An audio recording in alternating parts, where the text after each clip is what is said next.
I hate Discord, but we kind of have to use it. I mean, you're not muted on my end. No one is. So when you like put your cursor down to the bottom, does it have? Let us consult the internet.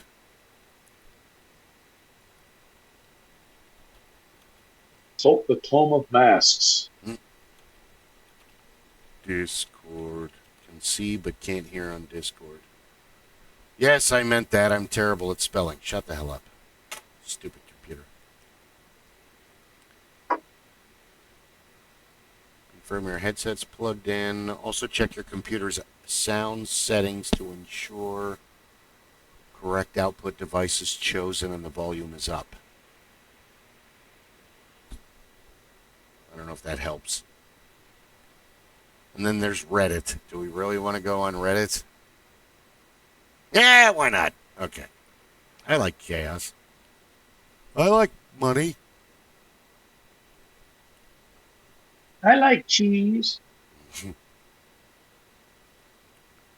We were hoping to interview Derek about his recent success on his horror and suspense novels.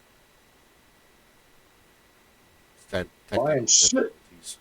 that he will be able to get that worked out because he was diligently working on it when we saw his video. He's a very intelligent guy, so he'll probably figure it out.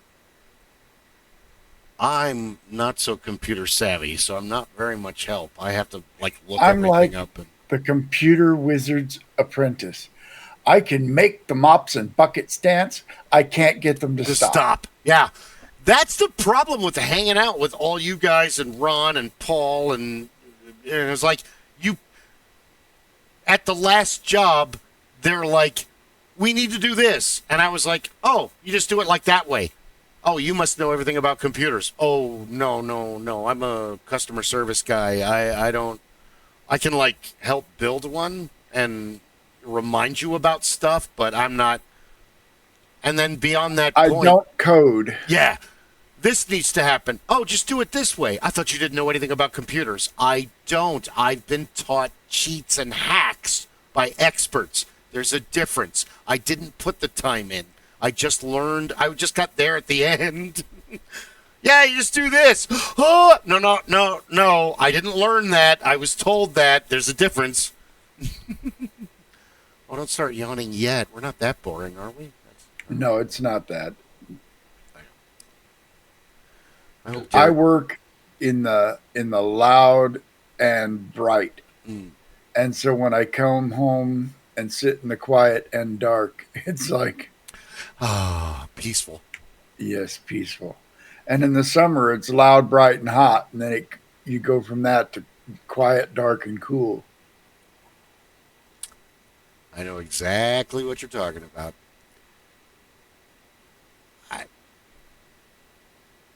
It's weird how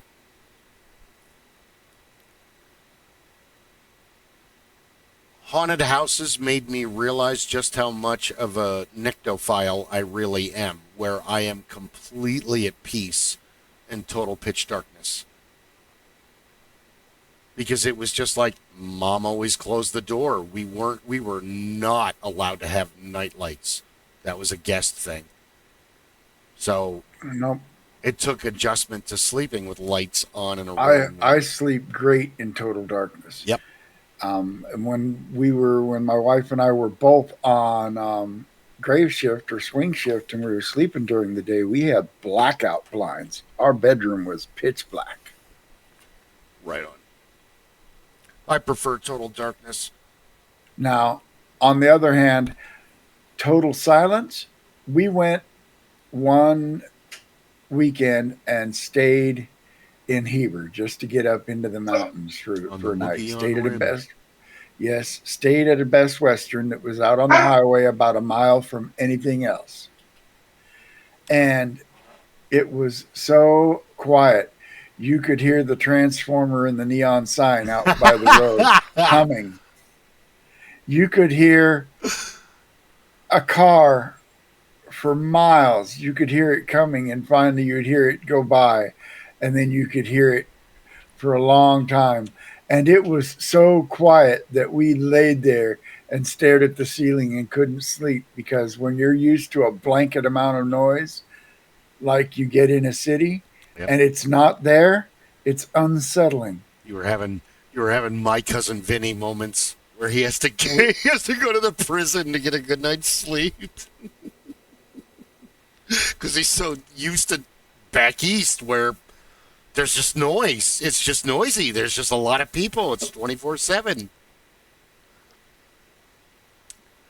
And I can sleep through noise, depending on what the noise is. Like, people in my house, as long as there are people that belong there, they can talk as loud as they want, be banging around in the kitchen, doing whatever, won't bother me. I'll sleep through it. Yeah. But if I hear one unfamiliar voice inside my house, Who the I'm fuck was awake. Yeah. Or, I hear a noise that isn't a noise that normally comes from inside my house. Yeah, I'm awake. absolutely. It's when you live all by yourself that you learn your true, circadian rhythm, what your natural, because I'd always been an early riser, but I didn't really realize getting up at 3 a.m. was a huge plus every day until living on my own from the time Christine moved out until it was almost 10 years. It wasn't really 10 years, obviously, because they've been living with me for almost 4 years now. But all that time, it was just me and the cats. So we really kind of synced up. And especially when they were kittens and I first got them, I was working, I had remote jobs.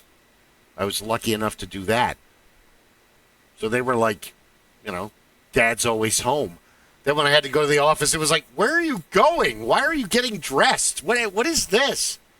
What do you mean you're not coming back? Oh my God, you're home, thank God. Yeah, I tend to be locked into a sleep schedule, and once I'm in it, I can adapt to any schedule. I really didn't like graveyards, but I adapted to it. But I'm a creature of habit. Yeah. I go to bed at the same time every night. I wake up at the same time every morning. If I had failed to set my alarm, I guarantee I will wake up within 5 minutes of when it's supposed to go off, just to check to see why it hasn't gone off. Well, I don't have to work today. We've all been On there. the weekends, I sleep in till 6 because I'm normally up at 4. And I'll sleep until 6, or I'll get up at 4 like normal, and then about 9 o'clock or go back to bed for several Take a hours. quick nap. Yeah, the cats will not let me sleep in. That's not going to happen. They're going to make sure I let them out because they've been waiting to go out. But they're, I think 12 hours is enough. I let them out at 3. I lock them back in at 3 p.m. So that's good. They get to explore. They get to do whatever they want. And people have watched me talking to them and interacting with them throughout the whole. Like, I don't know if you saw the episode, but the one house, it's across and like 2 or 3 over, it's a rental, and a bunch of dudes live in there. And you wave to them, and they're your neighbors, and you kind of interact with them, but you don't. Like, the one guy is a pool guy, and when I had the 47 1-ton in the driveway, oh man, that's awesome. He actually stopped when I was out there working on it and asked me a bunch of questions about it. But there's another guy who's younger. It's like a black guy that lives there, and we know each other from a distance. And one of those, oh hey, you live there. Oh, we can hear you. Oh, I saw him lighting up. Yeah.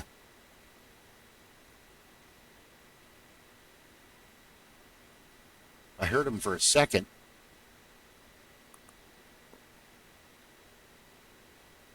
Oh, it Discord hears you making noise. Fix the inability to hear. To confirm your headset is plugged in and we can see you. And video. Can we hear you? You can see me now? Yes, we Yeah, can we hear hear you. you. Huzzah! Jesus. Ladies and gentlemen, Derek Barton, Welcome to the council.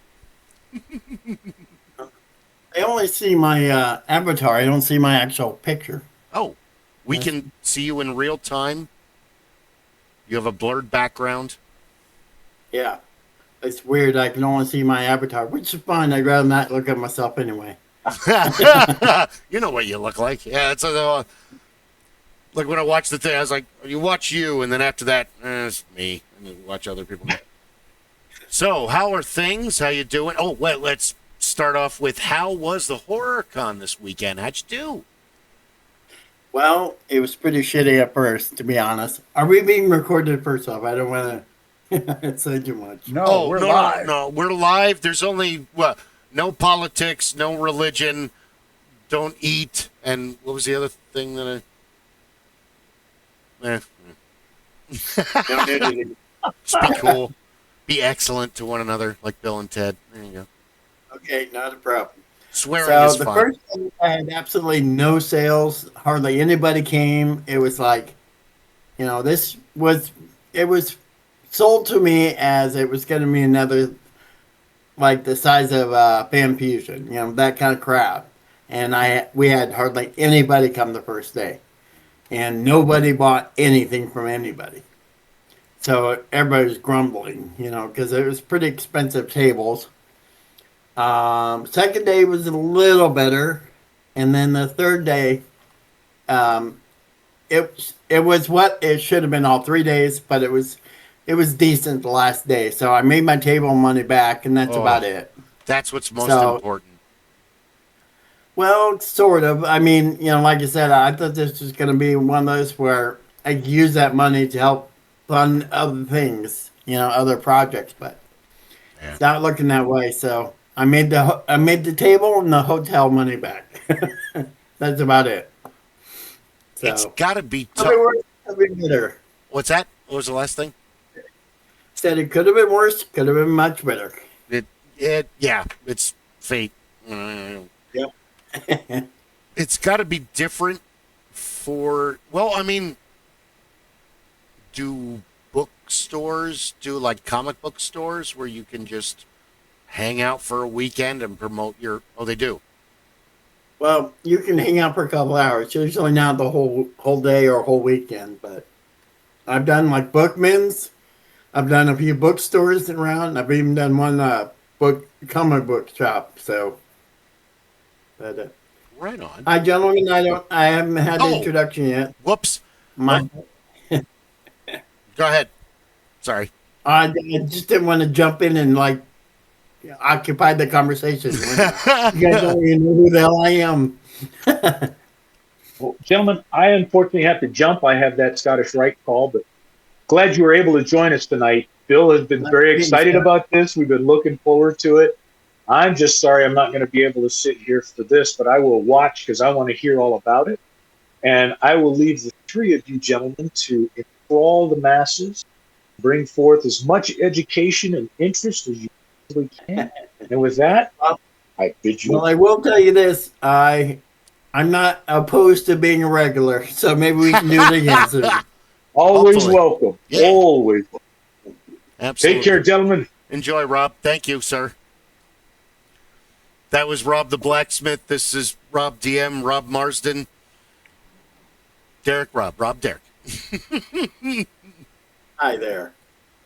Rob, what do you do? In real life, I work for an airline. I move you, parts around. Are you a pilot? No. We fly sometimes, but I'm not a pilot. Get you. Oh, I am. And then what do No, my job title is Material Logistics Specialist, which is a very fancy mouthful that means stock clerk. Not a bad gig. It's actually one of the top paying blue collar jobs in the country, stock clerk for an airline, because it's a union shop job. And so it pays Really? pretty good. Yes. You're lucky enough to get union. In a right to starve state. Yeah. Right this time.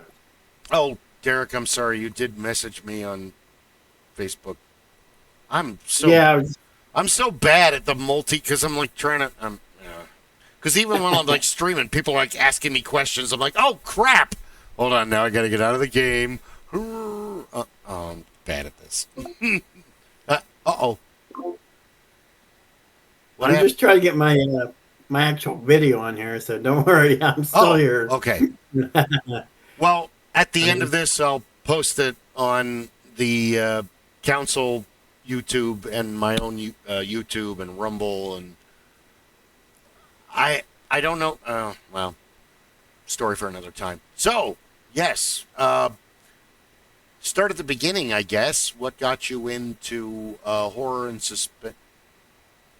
suspense novels and writing and goddamn Stephen King. It's always somebody. Yeah, I would probably say my father more than anything. He he liked to write, and he was into the horror genre, and that I've always had kind of a inkling toward that.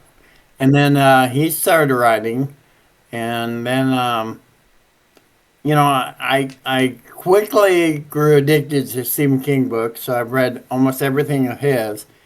And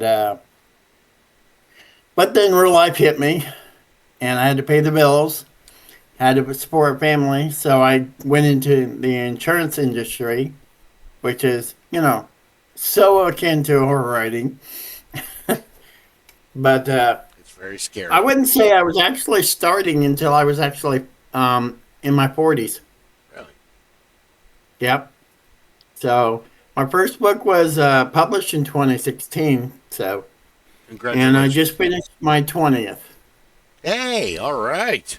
Congratulations. So I've been productive. You've been hard working. Absolutely.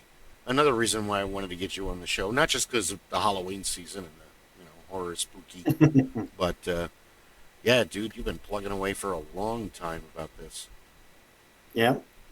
I've got a small fan base, but I'm, always trying to increase it. I was really hoping this horror fest was going to be a turning point, but, it is what it is. I think that, I did make a lot of new connections, which is good. Now we'll see if that how that spreads a little bit. Yeah. So, my stuff was well received. I have a book, especially my book called Elude, which is about a serial killer story happening here in Phoenix. Yeah. So a lot of people were really, attracted to that. They wanted to see some of the darker stuff about Phoenix that I put in there. Because my main character is a fugitive from the law because they think he's the killer. Wow. So he has to elude both the police and the real killer. And he ended up using the homeless as a shield. He blended in, and was on the streets. And so it's gets pretty dark. And there are a lot of places in the book that I actually been to in Phoenix. Yeah. Well, I mean, like one thing that especially takes place in the Canto Park, for instance.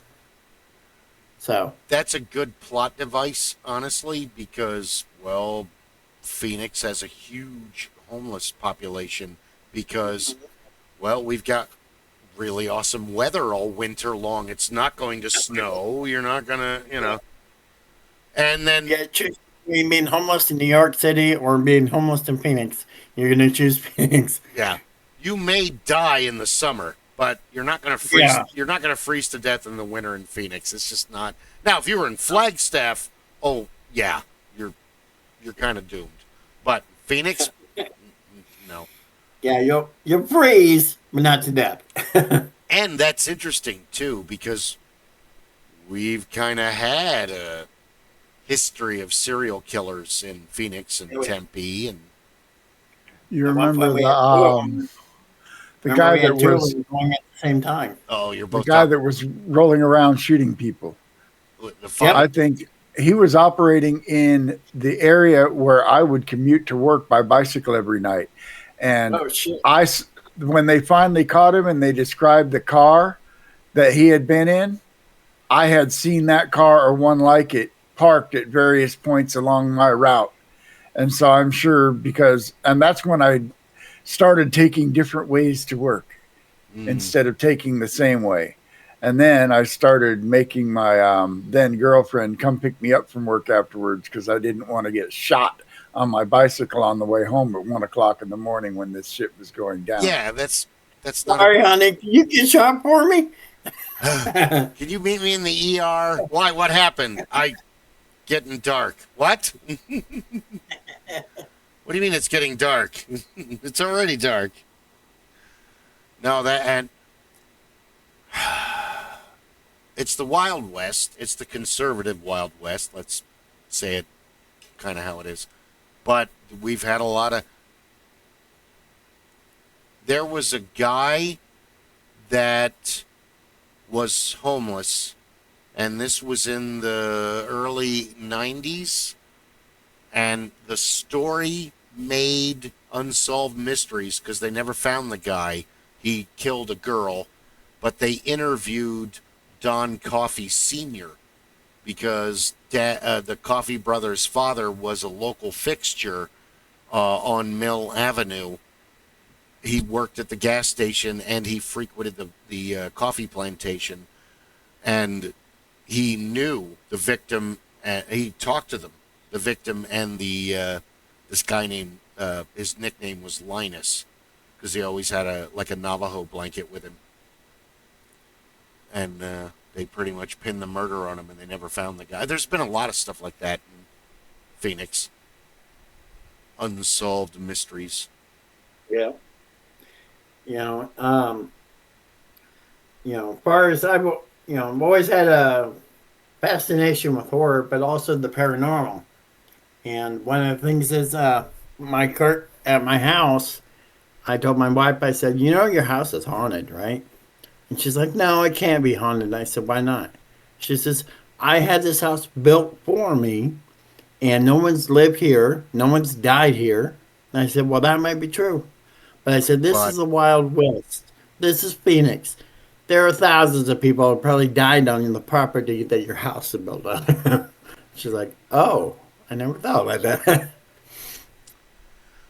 I believe that 100% because you don't know what kind of native wars happened. You don't know who was killed for what reason, where. Right. Here's a. And, let me. It's not even Arizona. So the ex-wife, they bought a house that was built in a vacant lot. They were the first person that owned it. No one had ever lived there before, and she has. And there's a lot of stories about how haunted this house was, to the point of she's in. I can't remember what grade she said. I'll get corrected later. I'm going to say 5th or 6th grade. And all of a sudden they're like, oh, yeah, Chrissy Kane's house is haunted. And she's like reading and she's like, what? And like one of her male friends and another guy in her class are talking about it. And they're like, oh, yeah, tell him about the ghost dog. And she's like, yeah, there's a ghost dog in my backyard. So Christine and her mom and dad, they go to Disneyland, or World. They drive all the way down to Florida. They have these boys take care of the house. Well, her father is a local police officer, so it's going to go very well. They go out and hearing them tell the stories and then looking at all the pictures, they always had a big collie. They had several Mac and Duff, and they had several different collies. And the boys are telling the story in the classroom at school how they went outside, out back, to get the dog to come in, and the dog was out playing and barking and having a great old time, just having a blast all by himself. And the dog came up, and they're like, hey, buddy, come on, here's a cookie. And they said the dog came up and got a cookie, and all of a sudden there was this other dog that wanted a cookie. So they tried to give the other dog a cookie, and it disappeared. Oh, wow. That's cool. So she's like, we had an up-ground pool, and all of a sudden we'd hear barking and splashing around in the backyard. And they look out, and the pool's still, and the dog's inside. But it literally sounds like there's a like a golden retriever in the pool, but he's not there. He's there, but he's not there. We can't see him, but we can hear him. I can only say that I have seen some things in my life and experienced some things that I don't have a rational explanation for. I won't speculate on what exactly happened, but I have seen some things. And so for me to absolutely say that, the supernatural doesn't exist, extraterrestrials don't exist, yeah, the likelihood that they exist is very slim, but I'm never going to say none. Never. Because, as I said, I've seen some things that I can't explain. I will back. I want to back that up with one universal truth, and then I'll shut up. So, with with the paranormal and with extraterrestrial, we're left with more questions than answers. Yeah. Yes. Like I said, I don't know if the things that happened to me, and, we'll go into that another time, maybe closer to Halloween. But, yeah. Yeah, 'tis the season. It could have been supernatural. It could have been super science. Could have been just a natural phenomenon. Could have just been some very weird ass, coincidences, but I doubt it.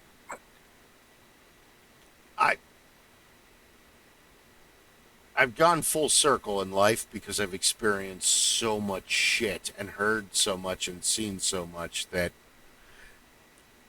I always worried about those guys.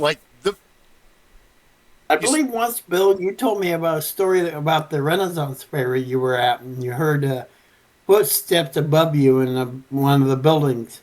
Yep. Didn't you tell me that story? Oh, yeah. The fair is really haunted.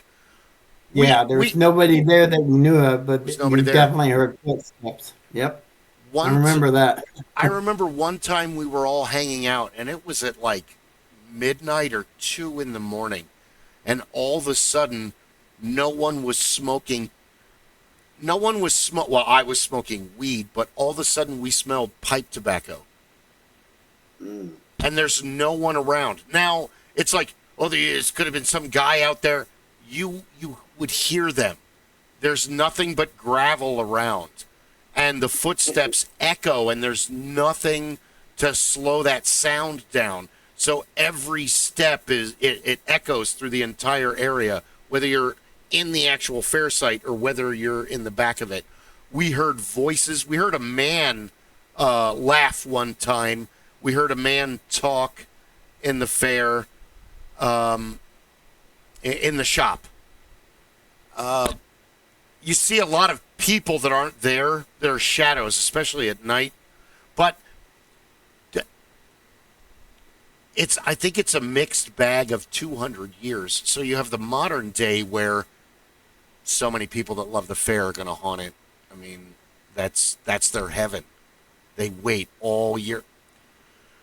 I don't want to take up the time, but like Rob said with the paranormal experiences, I could literally, because I was out there from 91 to 2015.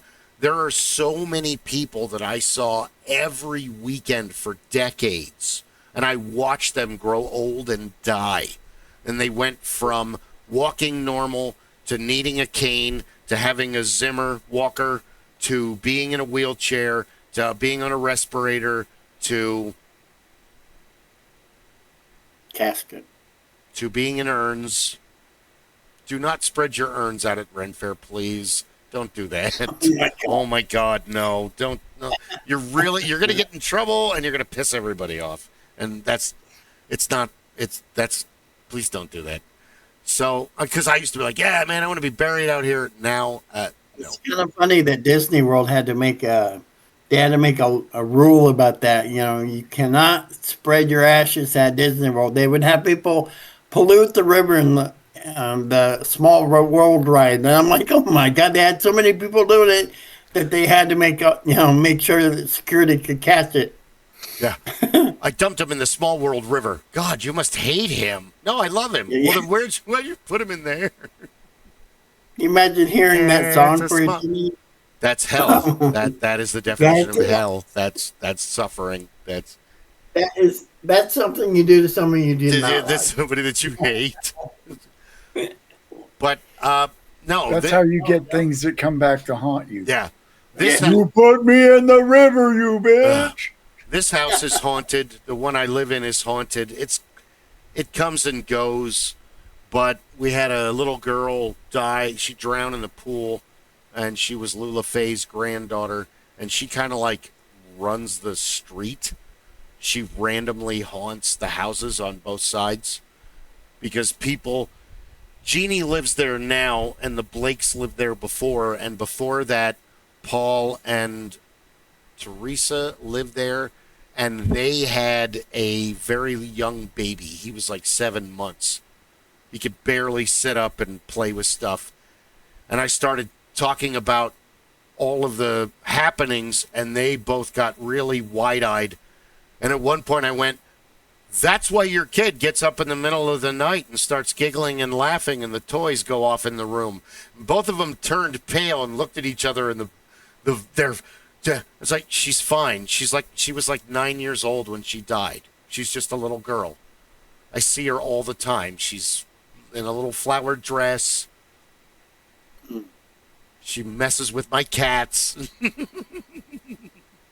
That's how I convinced my wife, because she didn't believe the house was haunted until one night we were both laying there, and all of a sudden we felt something lay between us, and it was the size of a child. But we didn't have any children, and we didn't have any cats or dogs that big. Yeah. It was, but Yeah, it was and so heavy that we both felt it at the same time. And it's like, okay, you're right. Yeah, it's weird. It's easier to accept the extraterrestrials than the paranormal, but with the paranormal, you're just left with more questions. You know, we don't we don't know enough about. We can explain it in role playing games and D&D and all the other.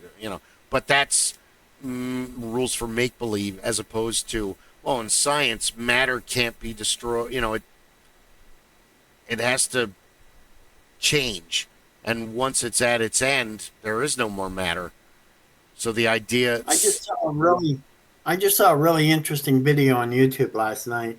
It was about this lady who said that she was possessed by a consciousness called Seth, and he basically was explaining to her and through her what happens after death. And he was like a consciousness that had reached a certain high enough level that he could actually breach dimensions and speak to us and guide us. And so he was being channeled to this lady named Jane Roberts. And it was just a really interesting video about how all of this is like almost like a video game kind of setup, where you want to make sure your consciousness grows in different areas. You want to learn how to be more compassionate, be stronger. So you choose, I'm going to live this kind of life. I'm going to be in the poverty section of this country so that I learn to have more strength, more inner strength. I'll go through that turmoil. And then there are people who join you who are like almost like a group or a team effort of souls or consciousness. And you guys go back through reincarnation to grow your consciousness. So you may have lived several lives, but had different effects from it. It was just really interesting. It's deep into the Hindu reincarnation or the ancient Jewish, the Kabbalah. It wasn't a punishment. It was more like, reincarnation is something you choose to grow. Well, I don't know. The Earth is a pretty beautiful prison. But no, it's all about overcoming fear and growing and getting better and better and better, and doing things that are beyond. Are you eating after I just made the no eating rule? Fair enough. I think you see me. Well, it's just Yeah, but what's he going to do about it? yeah. Oh, there. That's it. That's the end of it. I swear. I agree with that too, because there has to be a reason that if you line 50 people up and you ask them all what their favorite period of history is, more than half of them are going to be in the Holy Roman Empire, especially if they're dudes. Because, so why are all of us so obsessed with that? Why are we into the Crusades? Why do we love, you got the guys that dress up as Roman soldiers, and you got the dudes that dress up as the North and the South, and they reenact the battles, and they've been doing this for decades. And the Ren Fair, I'm guilty. I'm more of a 16th to 18th century guy. Renaissance. We have unfinished business. Yes, that includes the period that included the golden age of piracy, the American and French revolutions. Well, the French Revolution was late 18th, early 19th century. There's some awesome people doing dynamic stuff all through the era that you just mentioned, but even in the interim, you've got. That's why in the SCA we were always pirates. Our group was always pirates. No, but you have heard of me. You're coming out of the Dark Ages, though. You're in a golden age, like you said. It's a golden age of enlightenment that hasn't been seen since what? Ancient Greek, since before the great. It's the rise of the middle class. Yeah, even more so the rise of the middle class, because before that, it's really like you have this like library of Alexandria where, welcome to the port of Alexandria. Do you have books, scrolls, or leaflets? They're ours now. Well, I need those. Hold on, you'll get copies. You left out every other word. Wait a minute. So you've got this progression where we go from, writing and reading as witchcraft to, have you read the new H.G. Wells book? Or even Mark Twain, who, as fantastic as Verne and Ambrose Bierce and H.G. Wells are, Twain is the showman of writers of his time, if I may. Whereas he won't be overthrown until Dickens, or do they kind of run parallel. You kind of overlap a little bit. Well, Dickens is a lot more dramatic and theatrical, where Twain is, everyone satirical. He is. Everyone talks about the weather, but no one does a thing about it. Though lately they've been saying that isn't actually his quote. It's still an awesome quote. Whether he did it or someone else. And I guess that must be the same under the that's what I started with comic books. I don't want to be better than, I want to be as good as. So do you feel the same way about King and Clive Barker and Poppy Z. Bright? And God, there's so many horror writers. They're all awesome. Yeah. I would love to be on that level, but, it's hard to know where you actually are, It's not like I was thinking the other day, how music artists will sample people. But you notice they never did that with books. You can't go back and say, here's my version of Cujo. Yeah. That would be cool. But you can't do that. It's interesting. I mean, because they do it with movies. They remake, reboot, and do all sorts of prequels to movies. And now they do it with music, so it would be interesting to rewrite some of that stuff just to see what your take would be. But I don't compare myself, of course, to Stephen King. He is the master of horror. I do think he has flaws, like all of us. He has areas that he excels in. His characters are very memorable. Yeah. They just feel like they feel like they could walk right out of the pages and be in your life.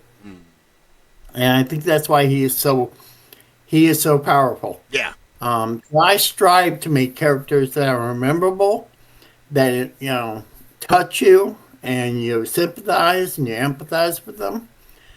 Even the bad ones, the villains or the Hey, monsters, they gotta have For motivations. me, the Everything villains are where it's at. What's that? For me, villains are where it's at. The villains are they're the reason I go to a movie. Is I want to see the bad guy be the bad guy. I want to see him get what's coming in the end.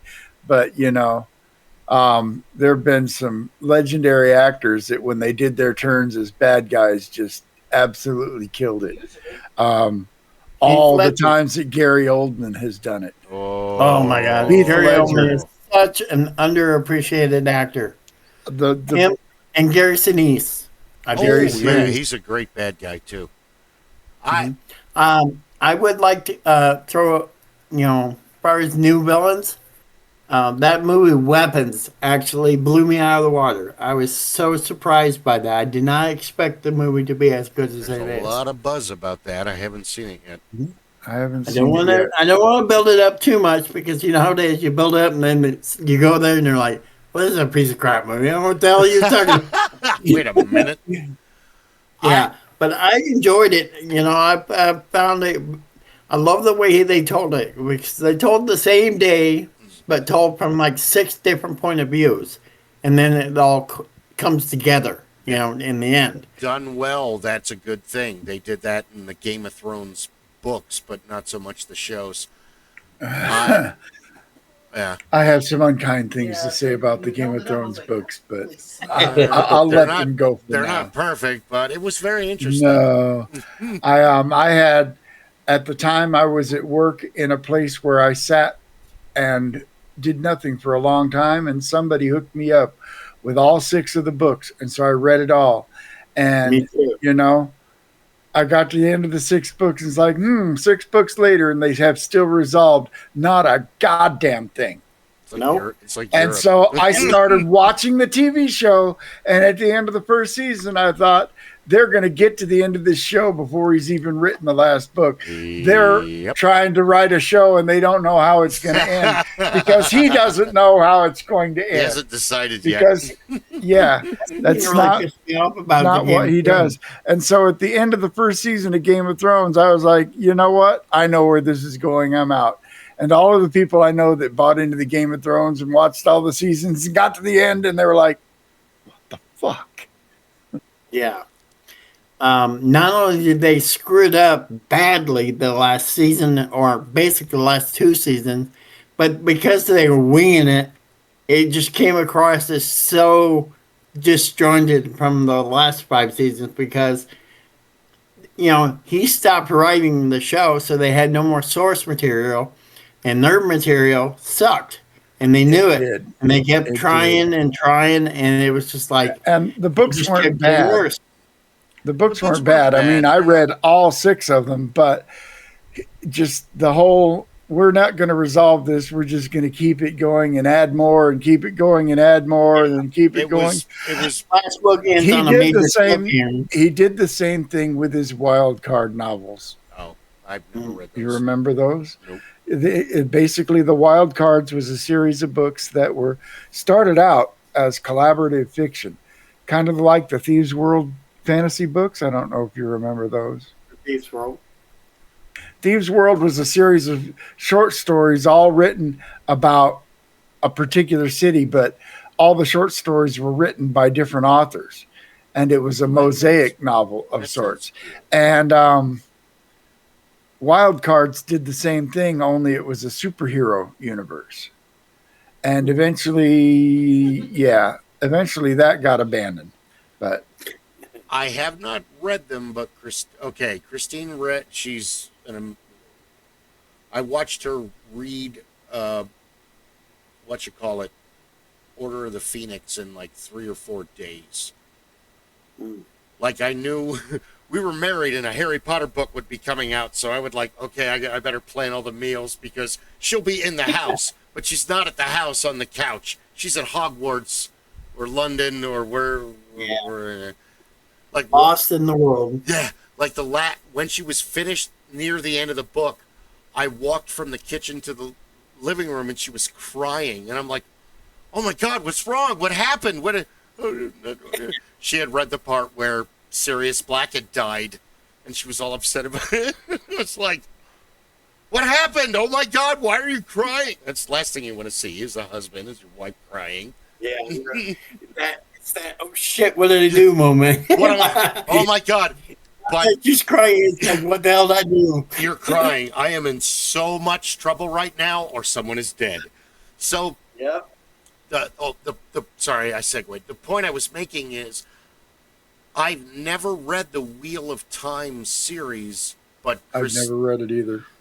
I got it 5 books in. Okay, Christine got further into that and said this never ends. They just always go to a new. It's like Wagon Train, or there's it's an Oregon Trail. You never get to your destination. It's like they always go to a new area and meet a new group of people and a new society and a new. My issue with that one was not only was it so, it's so spread out. It's such a big story, but I was listening on audiobook, right? And the names are very similar. And after a while, I'm like, who the hell are we even talking about anymore? I was so lost, and I'm like, yeah. I did a spreadsheet to follow Game of Thrones because there were so many goddamn there were so many goddamn characters. But I remember I spoiled Game of Thrones so bad for my wife, Coffee.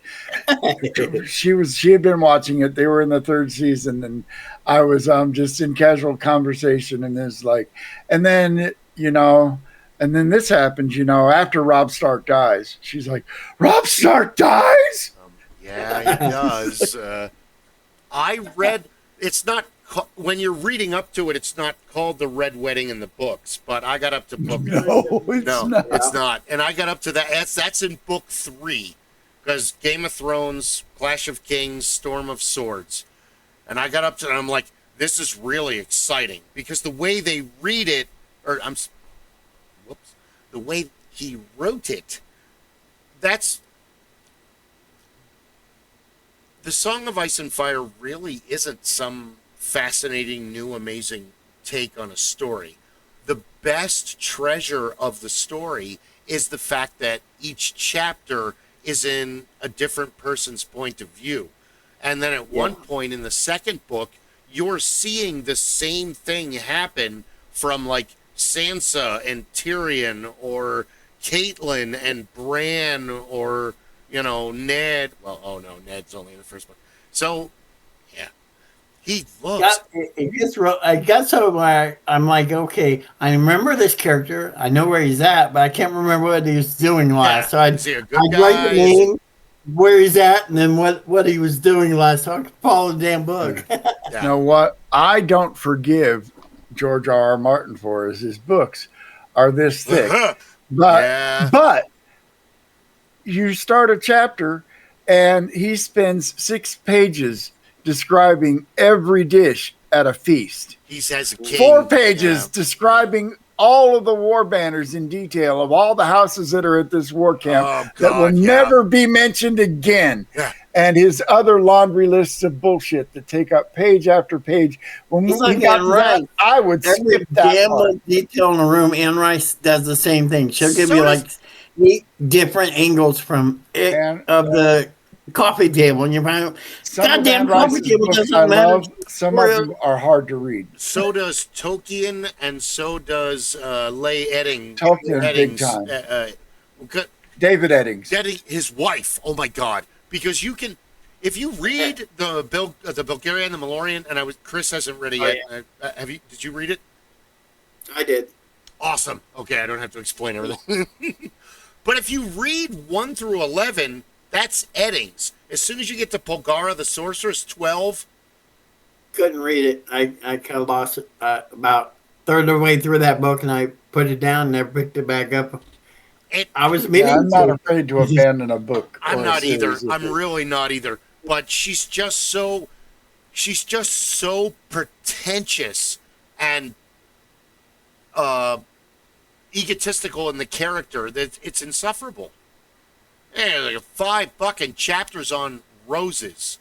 and then finally some bandits attack her, and the combat and the suspense is like 3 sentences, and then you're on to the, and soon I will go and talk to this guy with terrible breath.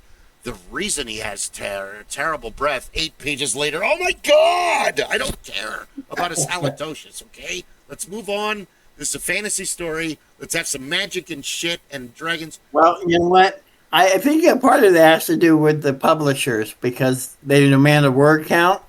Because I'm noticing that even with Lee Child, I've read almost all of his Jack Reacher stories.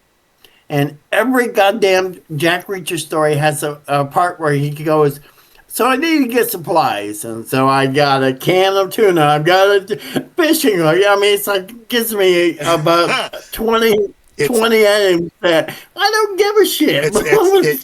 I think that's why my favorite authors, well, I've got a couple of favorite authors that are novelists, but my favorite authors are the classicals, and they wrote in short story or serialized form. Poe, Lovecraft, and Robert E. Howard. I fucking love Robert E. Howard's writing. The man could write a fight, an action scene, you know. With Conan. And it was just, yeah. He wrote Conan. And he wrote Cull the Conqueror. I honestly, I've never read any of his. Solomon Kane. He also wrote a lot of sports and boxing and war stories. Now, wasn't that like his bread and butter, and then the Conan and the Cull and Solomon Kane was like on the side? That's what I remember from watching videos. Yeah, it was all of that. But unfortunately, in World War II, there was a big paper drive. And so a lot of pulp magazines, including the original stock, got burnt up in the paper drive for World War II. So a lot of that fiction is just lost to time. That sucks. But yeah, those were guys that didn't worry about, long form word count. No. Yeah. That was the writers get paid that way, Well, I mean, I started writing novels but I have terrible penmanship and I'm terrible at spelling, and it's better if I just it's better if I talk. But Tolkien is the same way. Oh my God. You read The Hobbit, and at first it's kind of slow, and then boom, we're off to an amazing adventure that's exciting, and then you pick up Fellowship of the Ring. That beginning is if the Fellowship of the Ring was anything like, if the movies were anything like the books, first off, the movies would be 75 hours, and there would be an awful lot of singing and poetry recitation in Nordish and Elvish. All I can hear is Glenn Yarbrough from the cartoons. Oh, where are you going? With his vibrato and with beer, Frodo of the Nine Fingers. The Hobbit, to me, was the story of how the dwarves kept fucking up and Frodo kept rescuing them. The dwarves get caught by the spiders. Frodo figures it out. The dwarves get caught by the elves. Frodo figure it out. The dwarves get caught by the elves. Frodo figures it out. Hey, they like to drink. Let me just get them more wine. Problem solved. Gollum, that's a problem. He won't go away. Just kill him. He's just not really doing anything. He's just fucking obnoxious. He's not really violent till the end of the 3rd book. Or the Dragonlance series was fun. Guardians of the Flame. I mean, we could sit here. I went back and tried to reread the Dragonlance series. When I was 21, they were amazing. They've not aged well. They're kind of a lot of the D&D novels from the late 80s, early 90s. Yeah, they haven't really aged. I recently got back and read the Ari Salvatore story. Yeah. I love his stuff. He can write action like Robert E. Howard did, but even some of his older stuff hasn't aged well. You can tell his writing has matured with his audience. I got to book 8 in the Dark Elf series, and it's just like, Jesus, Drist, stop whining. Oh my God. It becomes like the vampire guy, always whining Louis, because he's a very emo character. And okay, I get it, dude. You're a fucking outcast no matter where you go. That's gotta suck. But I'm a You know bit. that in the books there was always that section that was in italics, and it was all his Yeah, words. it was him writing I his skipped memoir. every one of those after a while because I was like, that was when he whined the most. I stopped. That was like too boring. You've gotta read those because every single one of those is every guy that you went to school with that was obsessed with Robert Smith and Morrissey and the guy, the Bauhaus, and the Misfits and all the dead Kennedys. That he was, the suffering. Like it, he was that guy that you knew that the way that they on Robot Chicken when the crow is involved. The suffering of the living. Dude, relax. We're gonna be I okay. once heard Anne Rice novels summed up like this: the word angst, all in caps, 24-point, bold underlined with 3 exclamation points. The Anne Rice. Angst. I've never read the Anne Rice books, but I have met and know I've read so many and people. they weren't bad. At least you didn't make the vampire shimmer. You shimmer in the sunlight. I don't give a shit. We're not gonna Twilight. talk about Twilight. Twilight is LDS propaganda. Boom! Oh my god. So the sad thing about Twilight is it's Dracula and Nosferatu and Lost Boys and Near Dark and Vampires by John Carpenter. These are even Once Bitten with Jim Carrey. But Fright Night.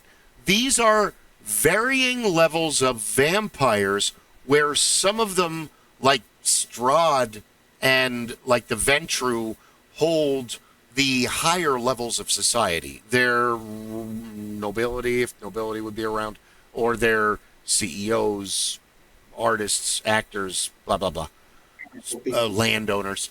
But then you have like Lost Boys and Near Dark, where these guys are basically fucking homeless. They're like they're like Cassidy in the comic book The Preacher. Whereas this dude lives in the back of this guy's truck. He doesn't even have a camper. He protects himself from the sun with a tarp. So it's interesting that the game for White Wolf, Vampire the Masquerade, whether they realize it or not, was hugely influenced by Anne Rice's novels. Because all of the way that I have heard, and I watched the movies, but watching the movies isn't enough. Because all of the people that have read the books will tell you just how wrong all of the movies are with Lestat and Louis and Armand. Armand's supposed to be a 14-year-old Roman guy. Oh, okay, I don't know any of this. Yeah, I have gotten over, movies being mirrors of the books. I've only seen one movie that followed the book flawlessly, and that was a book by James Clavell, the guy that wrote Shogun. James Clavell. He wrote one called Taipan about a British guy that went to basically Hong Kong and established a tea/opium trade. It was, he's written a whole series of books that take place during different eras of Asia. It's like the 1830s. Yes. And Taipan, they made into a movie that followed the book to the letter and made it a 3.5-hour movie, which was a little bit long for that story. I don't think the movie did really well, but I watched it and I enjoyed it because I'd read the book. I'd watch it. But yeah, it's called Taipan, TAI-PAN. Taipan, which means merchant or something like that. I watched the super extended, all the extra scenes, Lord of the Rings for fun. I am not afraid of. It's 3 hours. Okay. Well, yeah. It's 3 hours. We have pause. It's fine. We even have stop. It's great. No, but see, a lot of beer for 3 hours, then it gets a little long. But yeah, when you're home, you can pause it anytime you want. But I forgive Lord of the Rings for not matching the books exactly, because the books could not be made into a movie. Really, they could not. It's really scary that they want to do the similar. That one. You might as well do the Book of Genesis as a movie. There's so many let's characters. Let's do Genesis Exodus, because the Silmarillion was basically Tolkien. Yeah, was Tolkien's allegory for the Bible, at least the first several chapters. And so I don't really see that it translates into being a movie, but oh well, I don't make these decisions. He and C.S. Lewis. There's a way, right? What's that? I said, where there's Amazon's money, there's a way. Oh, yeah. Meanwhile, back in post-World War I, C.S. Lewis and Tolkien, I can write a fantasy story with more biblical references than you can. Oh, yeah? Hold my beer. Hold my tea. Well, gentlemen, I got to get going. The wife is wanting me to take her somewhere, so. Oh. Well, thank you very much for joining us. Everybody, Derek Barton, go check out his books. They're awesome. So glad you had to join us. I'd love to do this again. So all right. Let me know. Yeah, and you are open for tabletop gaming, you said? Yeah. Okay. Right on. We'll have to figure out a way to get it done. Discord. Okay. All right. For that. Thank you, sir. You have a wonderful evening. Say hello to your lovely wife. I did get to meet her a couple times. I think she's even been to my house. Yes, she has. All right. Take it easy. You guys have a good Nice meeting you. Have a good night. There's so many biblical references in both of C.S. Lewis. I haven't read the Narnia, but I've seen a couple of the movies. I read the first one, and it was all right. It was you could definitely tell that it was more geared towards a younger audience than the Tolkien stuff was. Also with Dragonlance, because you're right. When you read Dragonlance when you're in your late teens or your early 20s, you really kind of connect with it. And then when you read it later, you're like, oh, this is kind of for kids. Yeah. Whereas it is. Yeah. I think different stories affect you differently through different aspects, But, we were touching on the difference between the types of media and how a book can't be a movie. And, I think the important part is if you can't make it exactly like the book, at least respect the canon.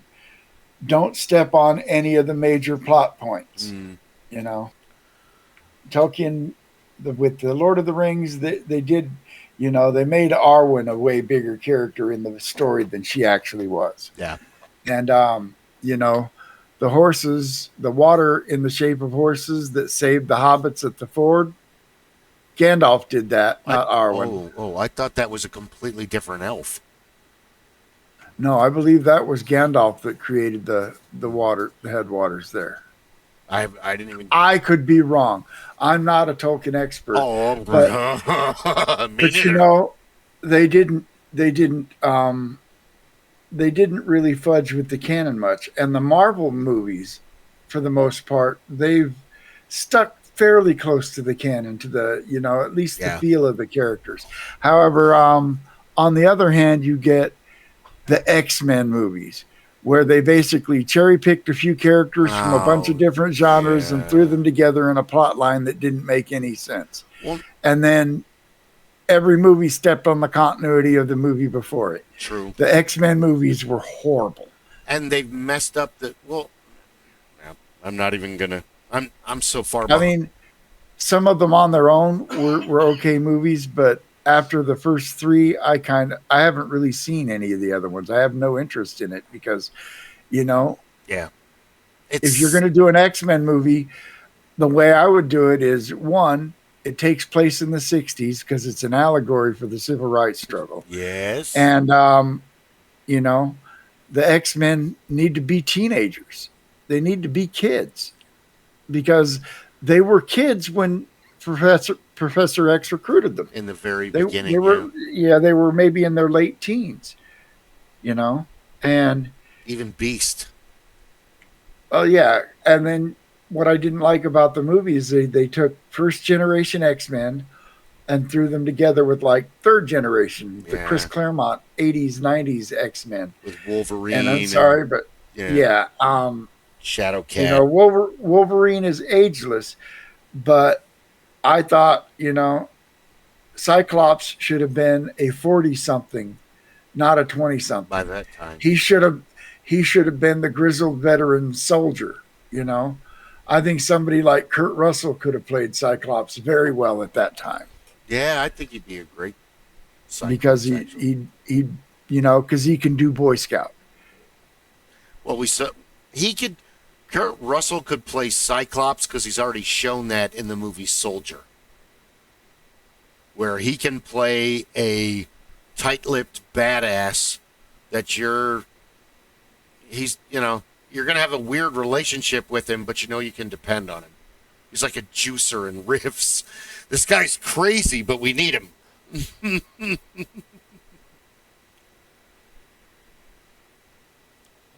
Soldier, I'm thinking, is that the one where he was basically a synthetic soldier bred for war? Yeah, taken as an infant and trained relentlessly, and he's kind of. They act well. That's right. You haven't played Shadowrun, like Universal Soldiers, where they don't really have personalities. They're just kind of there. And then he becomes older, so they kind of throw him away on this planet. And then later it's like, oh, we need this planet. Oh, there's people on it. All right, well, send these soldiers out to wipe them out. But he's already on the planet, so he starts wiping out the soldiers. Because even though he's old and obsolete, in his day he was best of the best of the best of the best. It's not your normal Kurt Russell movie where he's Jack Burton or Wyatt Earp. He's more like the quiet Wyatt Earp, doesn't talk, kills everybody. I'm come from a time where Kurt Russell was the computer that wore tennis shoes. Ha! Before he was Snake Plissken. Way before Snake Plissken. Going He overboard. there was like 2 or 3 movies that he was in as a teenager that were all Disney movies. Yeah, He was also Elvis. Elvis. That's right. And he met I think it was a Yeah. made-for-TV movie. He was Elvis in a made-for-TV movie. Kurt Russell's done some amazing shit. And he's worked with him, and he's married to Goldie Hawn. Or, well, they're not married. They're life partner. Same thing. You're with him for 30 years, you're married, okay? You're married. So just the two of you? Yeah. Never anybody else? No, you're married. You're just missing the ceremony and the letter from the state. That's all you're missing. Yeah, they lived in Arizona. 7 years of cohabitation is a common law marriage. You don't need a piece of paper. Yep. I think they live in... Don't they have a ranch in Wyoming? I have no idea. I think he lives up near Cheyenne. I literally divest myself of any interest in the personal life of celebrities. No, that's never, not true. Never meet your heroes. Yeah, that's not true. You know a lot about bands, just not actors. I know about the bands, but not so much about the individual lives of the musicians in them. Gotcha. No, you're right about don't meet your heroes. You'll be disappointed. You should hear what Ed. We got to get Ed on the show because, man, I used to love Gordon Lightfoot, and then Ed, so drunk he couldn't even perform. They had to take him off the stage. Whoa. I got to say that I saw Iron Maiden back on, it might have been the, Seventh Sun tour. In fact, I think it was the Seventh Sun tour. And they were obviously drunk, but they were still tight. Mm. You Can could tell. I play with madness? You could tell by Bruce's banter between the songs that he was lit. That him and the boys had a few rounds before they came out on stage. Oops. But they were still tight. At one It point, happens. the bass player, Steve Harris, slips and falls. And this is during the song The Trooper. And of course, Bruce is running around the stage and he's got this Union Jack on like a cape. And Steve Harris falls and he falls flat on his back. And, you know, rather than break the beat, because he's a bass player, because he'd have to break the beat to get back up, he just laid there and played the rest of the song laying on the stage. And Bruce came up and laid that Union Jack over him like he was dead. Now, by the same token, I saw Metallica perform, and they were drunk, and they would start songs in the wrong key. They stopped one song halfway through because Hetfield, quote, fucking hates that song, unquote. They were thoroughly unprofessional and a disappointment, and I will not pay money to see Metallica again, although I imagine they've probably gotten their shit together since then. Yeah, they cleaned up and cut their hair, and I think This was back on the Justice Tour, back in the... Cliff was still new in the band. 89, 90, before, Cliff. Yeah. Before Cliff Burton. Old Compton Terrace. Compton Terrace. Thing of the past. Ghosts of the past. Well, that's, it's always weird seeing a band live, because sometimes they sound exactly like you hear them on the, CD or the radio, and sometimes not so much. Yeah, I have very rarely been disappointed in a band. There are some bands that I just didn't like, and so no matter how they sounded, I wasn't going to like them. Faster Pussycat was one of those bands. Yeah. Not really a fan. And so I saw them open LA Guns. I think LA Guns was one of the opening bands for Metallica. LA Guns and Faith No More. And poor Faith No More did not get a good reception, because this was back when they did their first album, and it was, a lot of their stuff was very rap adjacent. Yeah, It was, they didn't get a very good reception at a Metallica concert. It took them a couple years to really build a proper following, because people just didn't get it. And then, with Faith No More and Mr. Bungle, because they're all incredibly talented musicians. So just because you're super talented doesn't mean your audience is going to understand your message and your music. No. I wish it wasn't the case, but it's totally the case. I've seen so many concerts. What was one concert that you saw that surprised you in a good way? The first time I saw Rush, or the only time I saw Rush, because I hated Rush, and I was forced to go to this concert. And I didn't hate them because any specific reason. I hated them because oversaturation. Because you can't escape them in the 80s and the radio. Or at friends' houses. Or at any, And then seeing them live. And they didn't have an opening act. And it was the most amazing concert because it was just so relaxed. It was a metal version of how people described a Dead show, where they just kind of chilled out and played music. You were more at a jam session than you were at a professional show. I think for me, when I was in Europe, we went to this 1-2 day rock festival. The headlining act, the first night was the Eurythmics, and the second night was David Bowie for the Glass Spiders tour. And I wasn't really, I kind of liked the Eurythmics, Sweet Dreams, Here Comes the Rain, synth poppy kind of stuff, catchy. Here well, comes the rain. This was the original Sin tour. And when they came out hard and heavy. hard electric guitars, banging drums, thumping, just rocking. And every song they played sounded like that, including their synth poppy hits. You didn't get the synth poppy version. You got the hard rock, borderline heavy metal version of Sweet Dreams Are Made of This. Right And on. their whole set was that. And I was just gobstopped. It was like, Dave Stewart, amazing, amazing musician. He can play anything. Yep.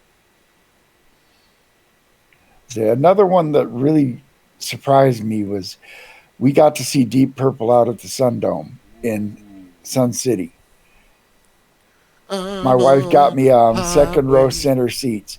And the opening act was Edgar fucking Winter. Whoa, really? Really? Mississippi Blues. Yes.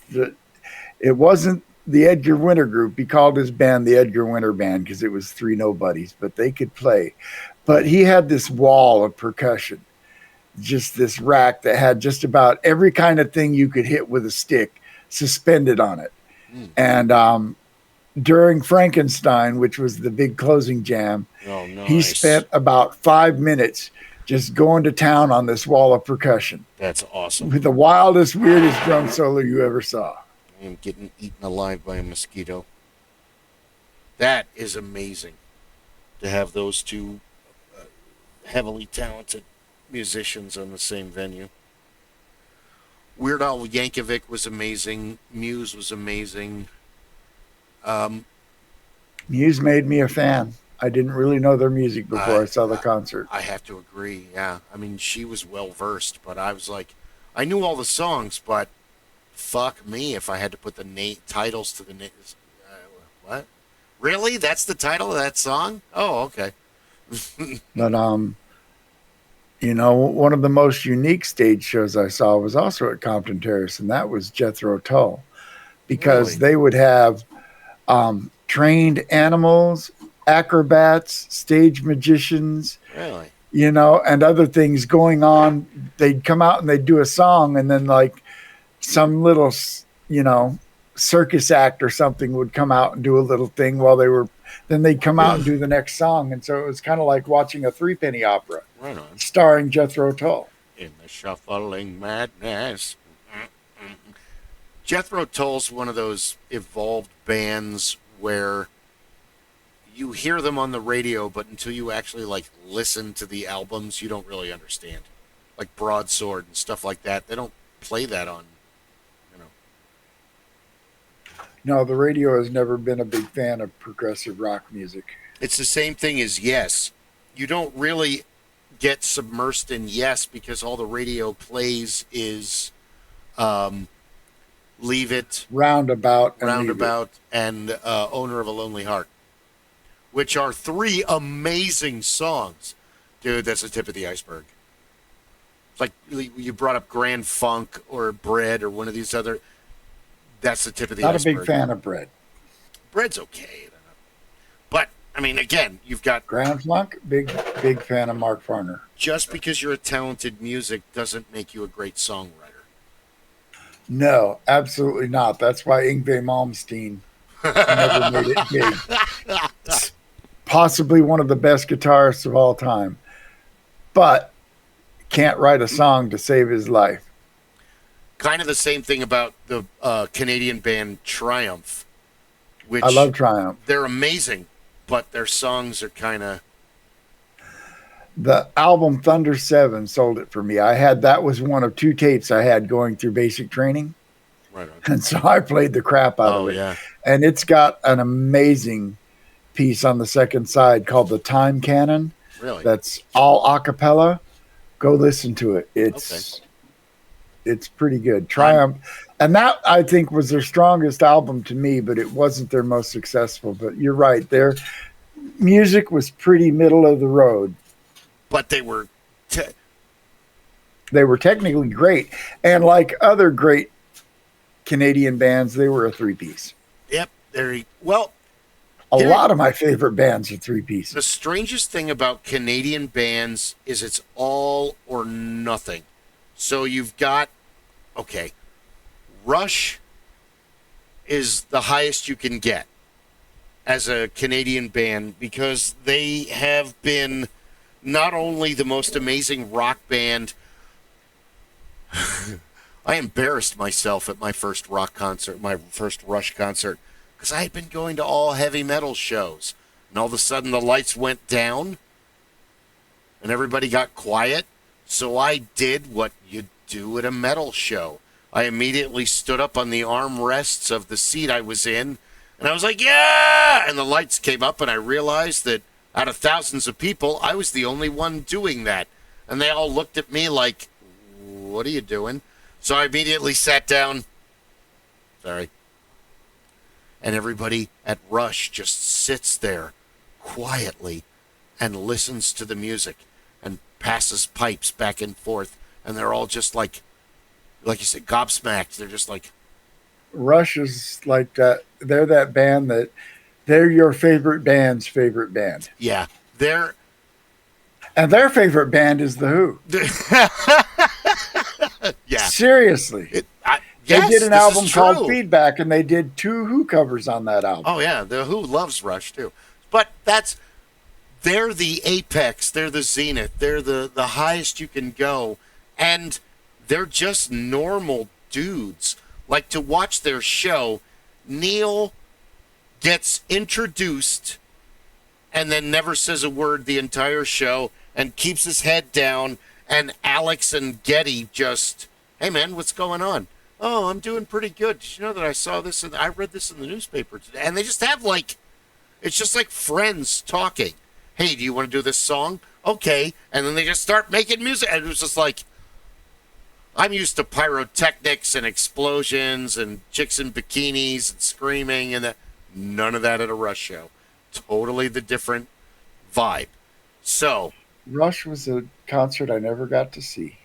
I wish I had not resisted them for, like so many other things in my life.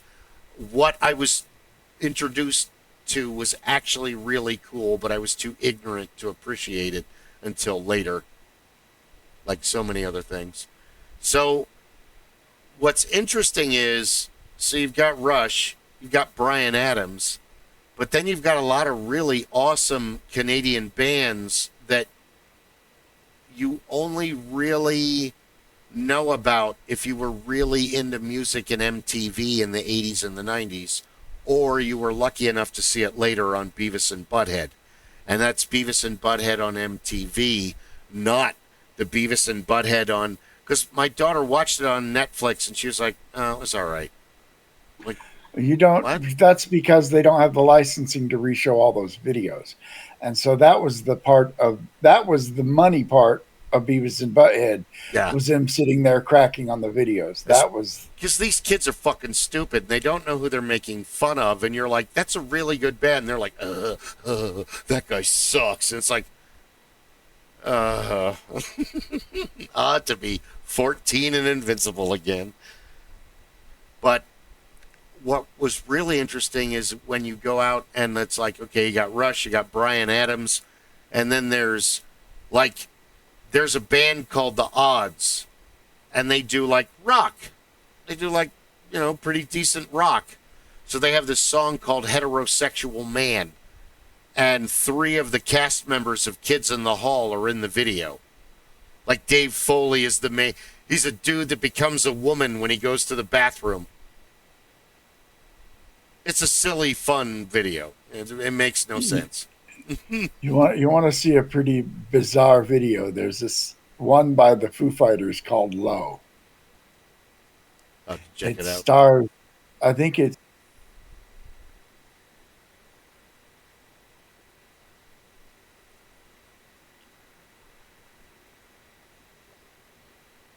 Yeah, I had to verify with the expert. I hit a check. It's Dave. Yeah, it's the Foo Fighters song about how low can you go, and it's basically Dave Grohl and Jack Black in a seedy hotel room, and just go see it. No, Then there's my ever favorite "I'm an Adult Now" by the Pursuit of Happiness, which was an '80s rock band in Canada. And I used to hear that on the radio locally on like 98, and then I saw it on Beavis and Butthead. Like, holy crap, that's what they look like. And then later it became a mantra. Sometimes my back hurts and sometimes my stomach hurts, and I know that it won't be long, that I'll be sitting in a room with a bunch of people whose necks and backs are aching, who just can't seem to get up.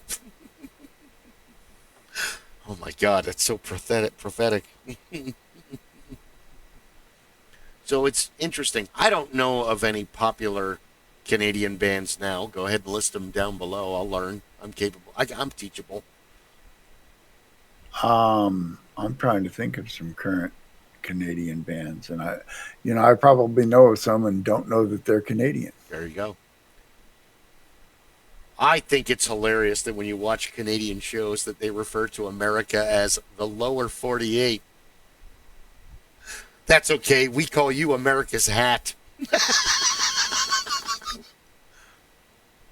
No, Even North Dakota. Yeah.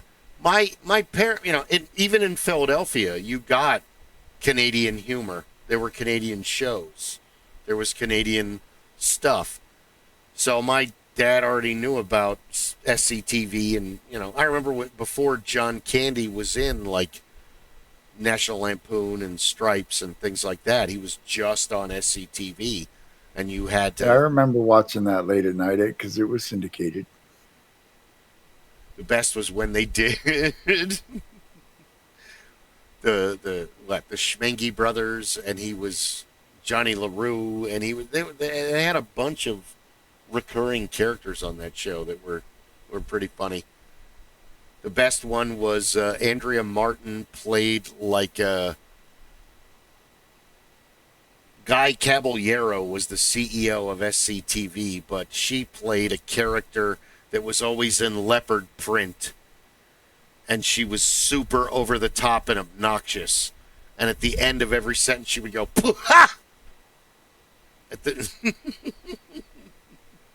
I vaguely remember that. But it's funny, too, because comedy repeats itself. So you're a big fan of The Simpsons, am I right? I used to be a big fan. I still like them. Used to be is good enough. So, Groundskeeper Willie. You're familiar with Groundskeeper Willie? Oh, yeah. Groundskeeper Willie, Dave Castellaneta admitted, is based on a Dave Thomas character called Angus McCrock, or Angus Crockery, or something like that, who did like a cooking show, but he was like Gordon Ramsay before there was Gordon Ramsay. I'm gonna make this for you now, but you're not gonna like it because you got no class or whatever. So he was like a mean cooking show guy. Remember the Rasta Gourmet from Fridays? Yeah, Friday. Or one of the SCTV skits was it food repair? Hey, it's Roy, food repair. And he's like, I got a cake, and my kid threw a toy into a. I don't have a lot of time. Try to bring the cake in on Monday. No, we need it for my daughters. Oh, jeez. Because the Kids in the Hall, and even before the Kids in the Hall, you had the Frantics, 4 on the floor, and you had The problem is that you only really got introduced to the Frantics if you listened to Dr. Demento. I remember that. I religiously listened to Dr. Demento every Sunday night.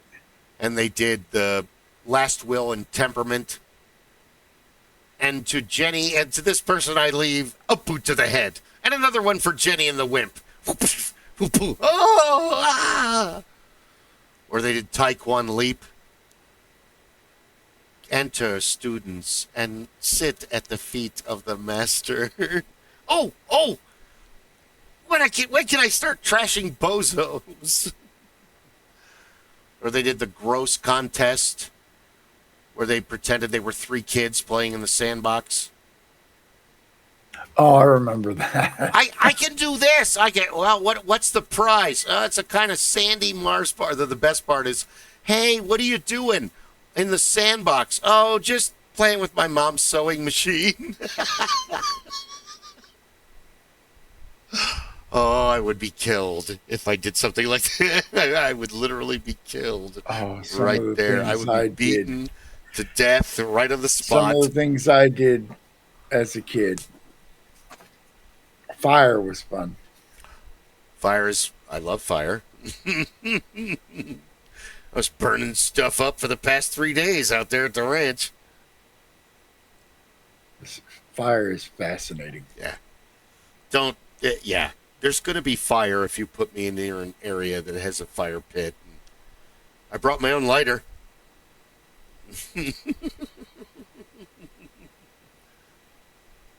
But you don't really, because I didn't actually learn more about their skits until later, and they're actually like really hilarious. They were way ahead of their time, but all we really know them as either Dr. Demento or their short-lived stint on Showtime, which was pretty much dominated by their Mr. Canoehead character, which was their goofy superhero that fought all these, but they were also on like Family Feud and stuff with the villains, and was it Moo Moo, Bunny Lips, and there was a bunch of other villains that Mr. Canoehead had. Yeah, all remember that all show. Frantics, all late 70s, early. But Kids in the Hall kind of, because Trailer Park Boys and Letterkenny are really hilarious. But I've watched some Trailer Park Boys. I've not seen Letterkenny yet, but I've been told. I highly recommend you watch the first episode. Letterkenny is a great, like, literary setup where you have these characters in this world that are going to interact with each other, and it's going to cause chaos and mayhem. But Trailer Park Boys is awesome because you have that whole, here's their world. So it's like a soap opera where all these crazy things can happen within their world. God, they're on like season 8 now or 9. They've been making They've been making Trailer Park Boys for a long time. Ron Hill actually introduced me to them. And even on Telegram, his icon is the three of them. Bubbles and Ricky and Yeah, I used to, when I was a kid, I was a big TV fan. As I get older, I watch less and less. The last show I followed all the way from beginning to end, and I now rate it as probably my favorite TV show of all time, was Gotham. Gotham was really good. I saw the first season and a half, and then I haven't, unfortunately, seen any more. Because really what it was it, people say, well, it's a Batman show without Batman. No, it was a cop procedural show about two cops, Jim Gordon and Harvey Bullock, that, were cops in the craziest ass city on the planet. And it was really a backstory about where all of Batman's rogues gallery came from, how they became, because it tells you the story of where the Riddler came from. It tells you the story of the Penguin. Bane. It tells the Penguin was probably one of the main characters in the story. Agreed. And both of the actors that play the main two detectives are amazing. Ben McKenzie and Donald Logue. Logue. I mean, he's been in so many things. He's another one of them chameleon type characters that he can step in and do whatever you want him to do. Be whatever. I would say Blade, the first movie, because he plays Quinn, and he's not the main vampire, but he's one of the main vampires in the movie. He's literally in the beginning. He gets charred. He bites what's-her-name, which becomes the main side quest. And he's in it all the way till the end. And then Blade kills him. And then he's in... Oh, God, he's in... Like you said, he's in everything. We looked him up. He's just... But I remember him also from the show... it's Grounded for Life, I think it was called. He plays the dad.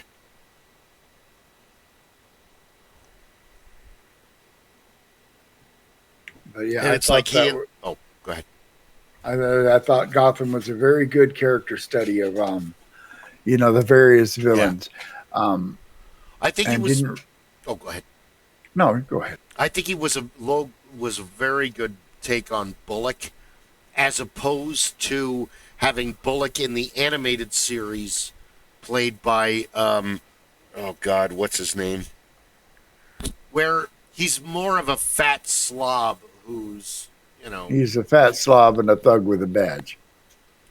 And But he's then portrayed that way in some of the movies as well. Yeah, but once even in the first movie and everything else, but once you get into the dynamic of his character, well, like they did in Gotham, you realize, oh, this guy has just had a messed up past, and everything sucks for him, and so it's good character development, if you ask me. Gotham is very neat. Recently, I'm getting into the Blacklist, but there's James Spader. It's not hard to sell. Oh yeah, we did the Blacklist when it was. My wife was big on the Blacklist. It's very well done, and it's more. I think we were talking about this before. It's more like the show The Equalizer than the movie The Equalizer, where he's not going to be the one to go into the room and beat the crap out. He has Dembe for that. He has this guy for that. I'm going to hire this guy to go do that for me. That's true power. It's Thulsa Doom. What is steel compared to the flesh that wields it? That is power, boy. That is... And that's kind of what Reddington is. He's the chaotic good Avenger. He's going to do really fucked up stuff, but in the end justifies the means.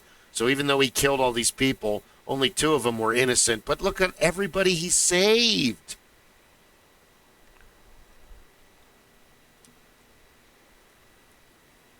It's not perfect, and that's the only answer I have. It's very Shadowrun. There's no alignment. I'm just trying to do the best thing I can for my own conscience so I can sleep at night. Oh, and get paid. Very important. Gots to get paid. Gots to get paid. No ticky, no shirt.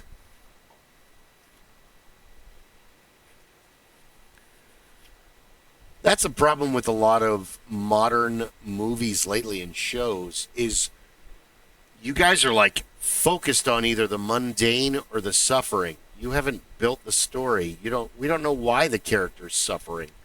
He's just well, why? I mean, you need a little more. You have to do more homework. This isn't enough.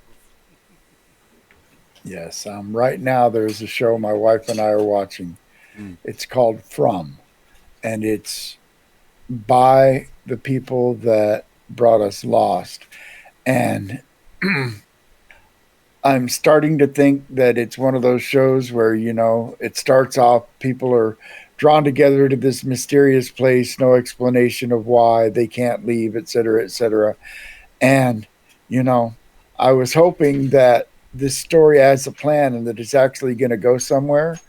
But I'm thinking more and more as it goes along that they didn't really know where it was going when they started it, and they're just keeping it moving. Yeah. We'll see where this next season goes. If it doesn't actually resolve something, I'm out. That was because we've already given it. I don't know if it was 2 or 3 seasons. Double check. Yeah, it's 2 seasons of From. And I never watched Lost, so I'm... The first episode, first season of Lost is fucking amazing. It really is. I've watched it probably 12 times because it's... But had you known that eventually they didn't really know where it was going when they started it, would you have been as invested? That doesn't really start happening until the beginning of the 3rd season, where it's like, you guys have just fucking lost the whole plot. You're just showing us random shit now at this point. This has gone from storyline to chaos. Because the problem is it's classic Abrams.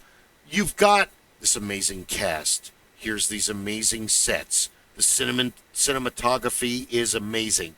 If it's Star Trek or Star Wars, you do the Christmas light stigmatism thing where we're about to open presents kind of look. This is all exciting. But then it's like he goes out of his way to pick the bad ending 3/4 of the way through the story. Well, I thought, I'm not a big fan of Jar Jar Abrams. Yeah. Jar Jar Abrams that's where we're standing. I mean, the first Star Trek movie was okay, but I didn't like some of the things in it. I didn't like that he reduced Uhura to an officer sleeping her way to the top. Yeah. And there were other issues. The second movie, the one where they cast a white British man as Khan, and then at one point beamed somebody from the Federation solar system to the Klingon solar system. Beamed them by transporters. All right. This goes back to, you have to honor the canon. If you shit on the canon, you're going to lose people. Yeah. And that's the X-Men movies shit on the canon. And that's where they lost me. Yeah. Hold on. He blows up Vulcan in the first movie. He was pissing all over the canon when he started the. Yeah. Like I said, and then I thought the whole Star Wars sequel trilogy was a disaster because he spun out all these threads and pulled in all these actors, and he had no idea where any of it was going to go. And the first movie was so disjointed that Disney said, whoa, we got to get him out of there. Yeah. Let's get this other guy in. So they brought in Rian Johnson, and he did the best he could. He basically took a blowtorch and burned off about 2,000 dangling threads and then tried to weave together the rest. And it was the best of the three movies. And then the last one, Rise of Skywalker, was God freaking awful. And he took that movie over because after he messed up the first one and Rian Johnson got such a negative response from the second one, nobody else would touch it. They had to give it back to him. Those three Star Wars movies, Force Awakens. They're not bad movies, but they weren't great movies, and they weren't up to the caliber of the other movies. No. I think, it's hard to speculate.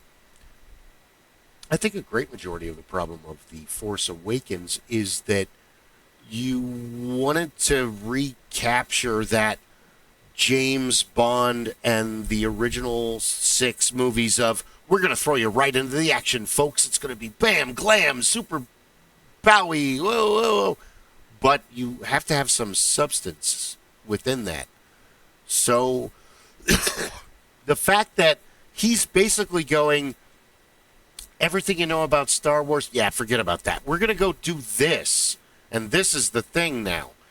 So you're not given enough time or information to catch up on the 30 years that's passed between Return of the Jedi and Force Awakens. It leaned heavily on nostalgia, and I think in too many ways it tried to parallel the first Star Wars movie, which I think was a mistake. It did, because you've got this one thing where one of the lines that really pisses me off from the first, Chewie, we're home. You live on a spaceship. You're always home. Every spaceship that you own is your home, whether it's the Falcon or whatever the bigger one. They never really explained how he got separated from the Falcon or what it was doing there.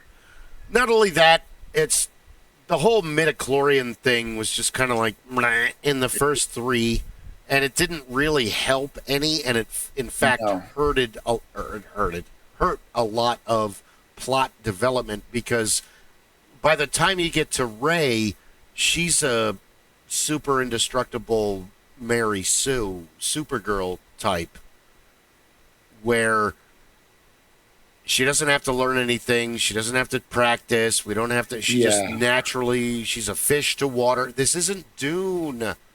Yeah, isn't no, Paul Atreides. He's not, she's not the chosen one. There isn't that shit anymore.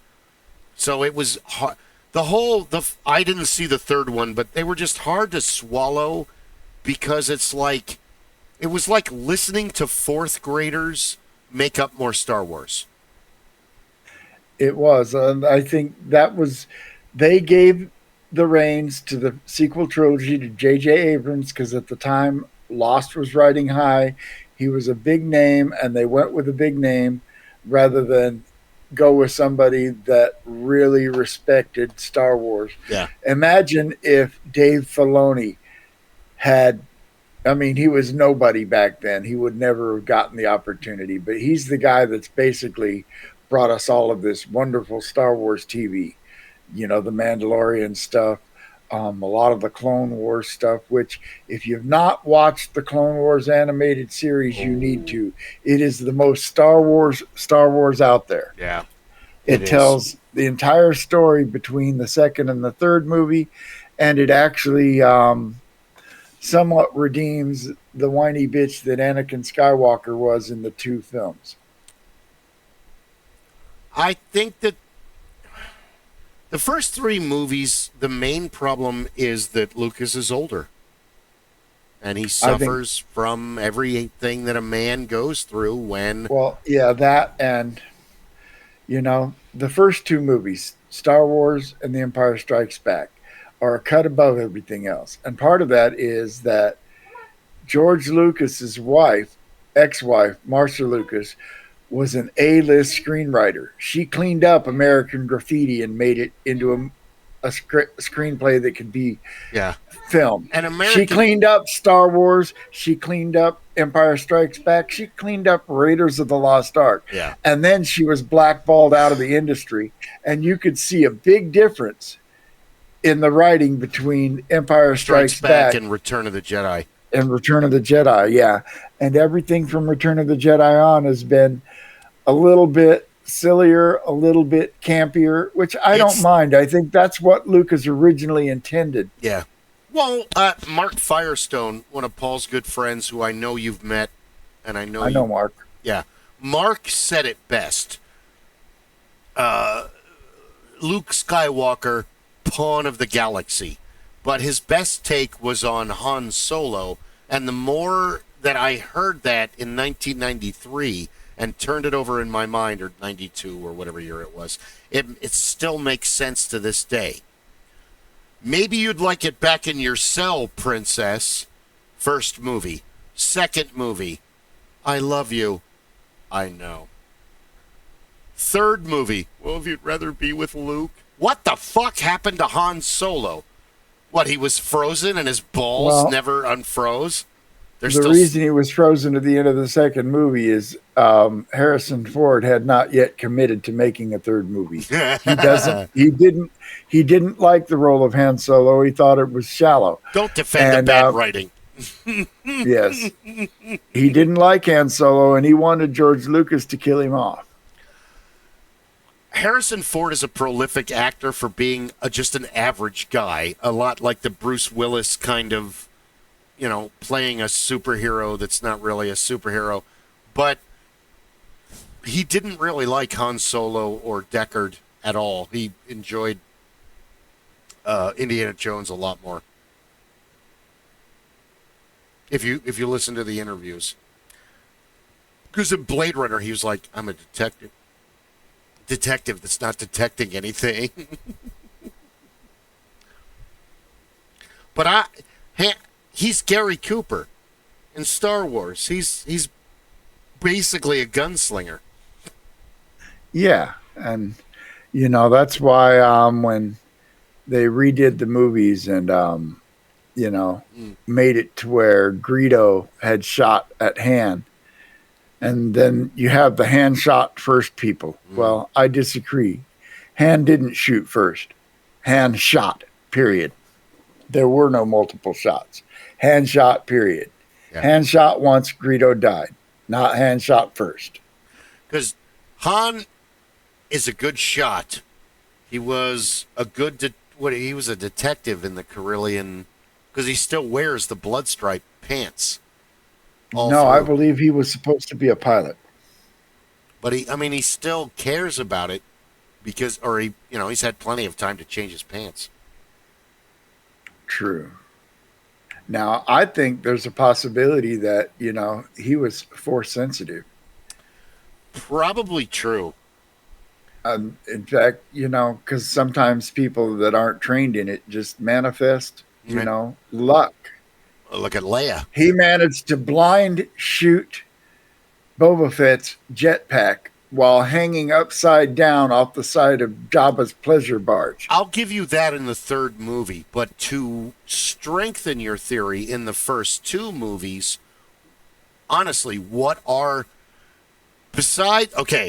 Watch Your Mouth, Kid, or you find yourself floating home is one of the iconic Han Solo lines. But what's the other line that is used again and again and again and again?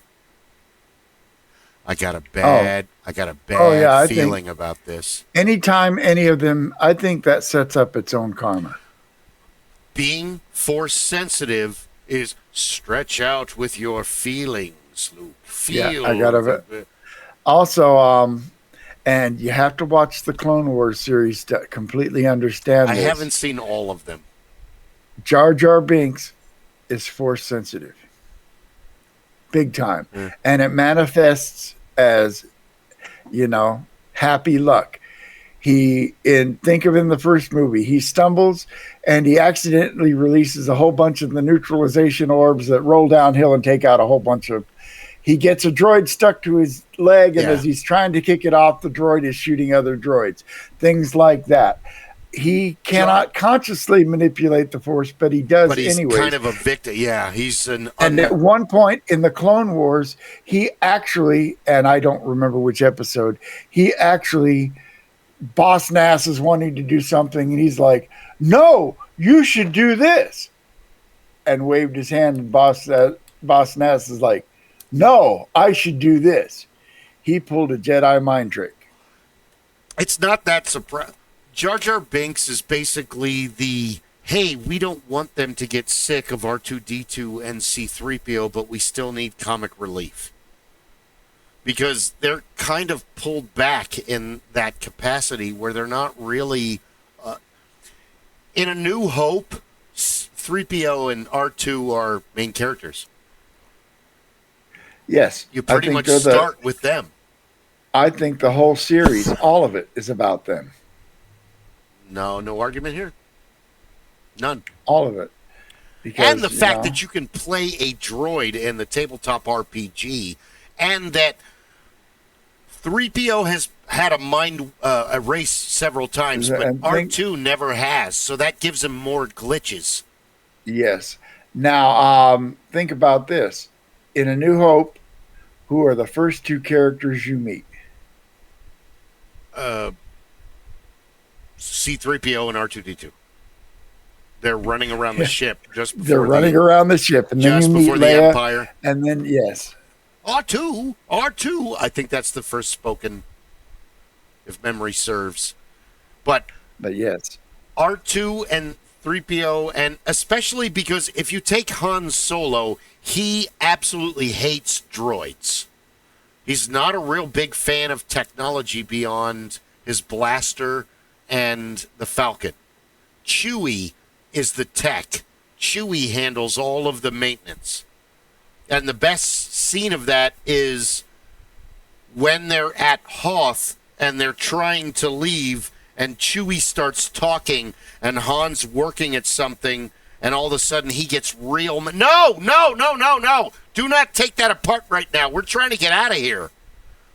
So that means that Han has a rudimentary understanding of the technology enough to run and repair his ship, but he doesn't necessarily have the knowledge to... I can do any repair that you need me to do on a automobile, but that doesn't give me the insight to diagnose what's wrong with it, if that makes sense. It does. And I ran into that a lot playing techs in Star Wars and Shadowrun and things like that, where just because you have a general knowledge doesn't make you a specialist. if that makes sense. It does. But Star Wars was, Star Wars isn't really, everybody's like, Star Wars is great science fiction. It's not science fiction. It's science. It's science not fantasy. even, it's not science anything. It's space opera. I met Derek through Cookie, Mike Chapman, who's no longer with us. But the first character I ever played was a Defel assassin in Star Wars, which are the werewolves that can become invisible. And that campaign didn't last very long. And the second one, I played one of the chipmunk people. I forget what they're called. They're in the first movie where he's like squeaking and asking for a drink. But they're amazing techs. They're almost like Ugnaughts. And then the third time we played, Cookie was like, I've been given what you want to do a lot of thought. And the problem is the game is not set up to play engineers. The game is set up to play techs. However, he figured out like a rolling thing where I was rolling to redesign the engines and redesign the shields and all the systems. And I was useless in a fight, and I can't really pilot a ship. But if something breaks, that's my moment. Oh! And I was kind of trying to vicariously live that again in your Starfinder campaign, but that game is just really not set up for what I wanted to do. So No, it's not. no. Unfortunately, it has too much D&D ground into it in that, even the way they present the game, they want you to play it like it's a D&D game. And, I would say it has too much video game in it. Some of that too. That's why the game I'm going to introduce you guys to on Saturday. What I'm going to do is I'm going to just come with a stack of pre-made characters, and we can hand them out, and we can jump right in and roll some dice, learn the game system, and Damn it, I was enjoying my dwarf. you can bring that dwarf. I'll make sure I transcribe him onto a character sheet. Okay. I have a nice little form fillable PDF. Oh, right on. That I can make everybody's character sheets, and then I guess Rob's meeting is going late. I hope he joins us. yeah, I may have to dip out early. We might have to cut it short because I've got That's okay. some things I need to do before bed. Okay, hold on. Let me tell him on. It's interesting that you brought up Star Trek because I watched the Critical Drinkers take on the second movie with Cumberbatch. And I kind of agree with him 100%. And you said it as well, where Uhura was influential in the 60s because she was a female black officer in the Space Federation, which Roddenberry basically said, in the future, anything's possible. Suck it. And people went, okay, all right, we want a good story, so go ahead. And there was an episode of the original Star Trek where people say she's just a communications officer. She's just an operator. No, she's much more than that. But there's an episode where she takes the helm. Yeah, and she has to actually lead. But that's one episode out of 80, and for the most part, Uhura was almost like a Troy character on the bridge, where, yes, she's the communications officer, but she was a little bit... Well, the Critical Drinker goes into the triangle of... In the new movies, it's all crazy. It's all Abrams. It's all running around and action and distraction and all that.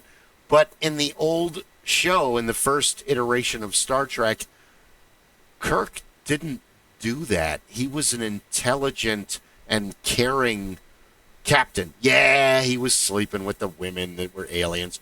But his crew came first, much like Picard and Sisko and Janeway and all of them. The safety of his people was paramount. It was priority one.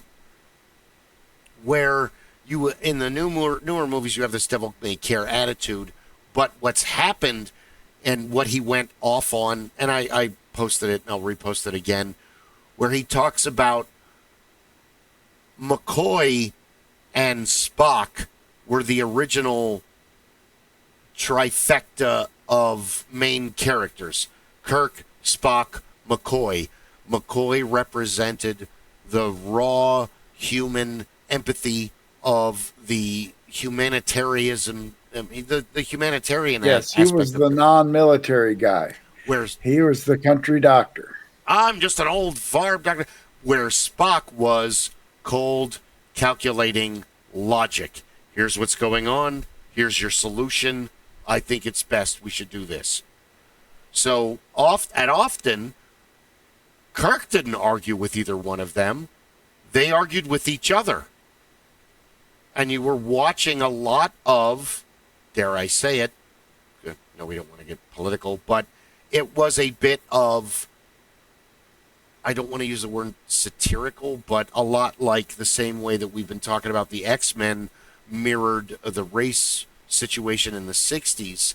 It's the same way with the situation where, like you said, McCoy would be considered left, where Spock would be considered right. Here's the solution. Here's what we need to do. This is what, So now, with Uhura being pushed into that, and McCoy being made into the periphery, you now have a dynamic where a communications officer is shushing the captain so that she can have an argument with the science officer because they're sleeping together.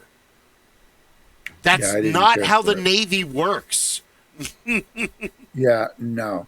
But Roddenberry would have been quick to tell you that the Starfleet is not a military organization. Even though we know it is. I mean, You said it.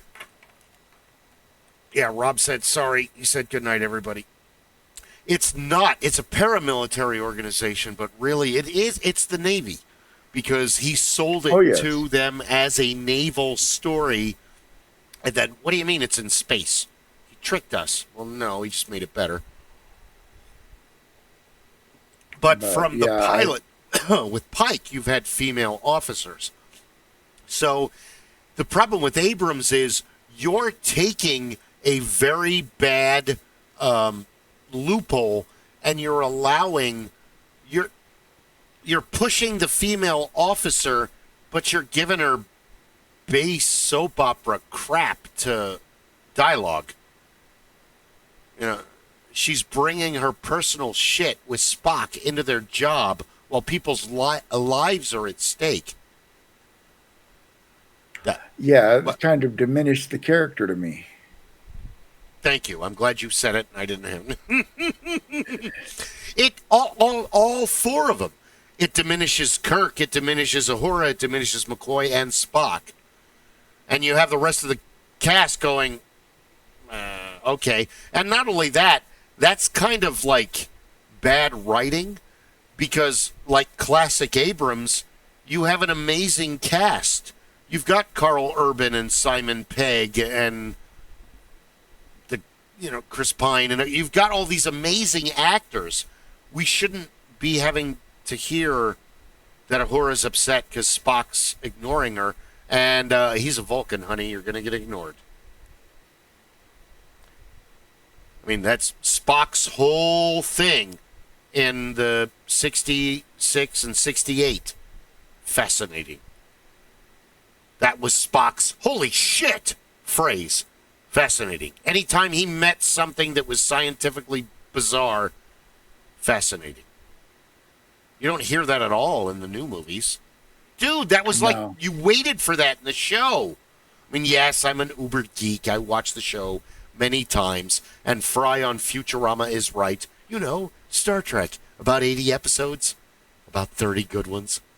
Okay, that's highly accurate.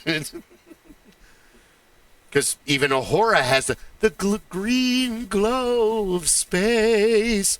They had that one episode where she was like a karaoke singer in their version of 10 Forward. Like, oh my God, what is this? Tone it down. Go more science and less hippie. It'll be all right. The space hippie episode. New Eden. Herbert. That was a terrible episode. The problem that it was an empty argument for counterculture. It didn't make any sense. Yet they stole space. They did all this cool stuff, but they all died. It was just dumb. I didn't like it. And then you have the dichotomy of that, where they go to the one planet, and the planet is doomed. It's going to like crash into the sun or whatever, and there's nobody on the planet, and they find out that everybody's gone into books. And I think vaguely remember that. what's her name's there? Kirk meets what's her name? Blonde actress, bunch of stuff. I want to say Mariel Hemingway, but I don't think that's the right actress. And she's in like this cave in this winter world, and Kirk almost gets stuck in the book, and Spock gets him out at the very end at the nick of time. Wasn't that the episode with Joan Collins in it? No, Joan Collins. No, she was in the one where they went back to the 1930s and Spock built a computer out of radio tubes. Yeah. And she actually Spock tells Kirk that she's going to die. She's going to be in an accident, and he doesn't want to. And he's like, no, Captain, we can't alter history. And she gets hit by a car at like the very end of the episode. Because Spock has to hide his ears the entire episode with a cap. One of the ones I really like is when they go to the world that's like 1960s, but it's a Roman society. And all the slaves wear gray shirts that have chains, an image of a chain, like silk screened on them. And they keep talking about the sun. So the whole 3/4 of the episode, the Enterprise is convinced that they're sun worshippers, that they're violent, and that these slaves are. And then at the end, they figure out that no, they have like a Jesus figure, and he's referred to as the sun. So they're not real. So it's this weird parallel of the Earth, but in the 60s, but during the Holy Roman Empire. Or there's the one where I love. It's very corny and goofy. But I love the one where they go to the gangster planet. That one always. That's Fizbin. Yes. The book, see? It's all in the book. What book? What are you talking about? Or I quote Star Trek Out There at the Ranch, because there's that episode that everybody hates where they go to the planet and the men are like barbarian cannibals. And they live in caves and they just fight each other. And the women live in this like utopian society where everything's provided, but they're all fucking morons. They're all idiots. And all of the knowledge is stored from these people in the computer system in the mainframe. So when something has to happen, the computer picks the right DNA reciprocant, calls them to the center, puts this thing on, and then basically like makes that person a super genius to handle the problem that the planet is having. But the best part is that they're morons, so that because they've had the brain removed. What is brain? What is brain? So that the girls are screaming that the entire time. So out there at the ranch, where is Ball? Where is Ball? Ball! Where is Ball? For the dogs. But yeah, there's a lot of terrible Star Trek episodes. There's the one where the kids see the like interdimensional character, and to them it's an angel, but it's actually this fucked up evil creature.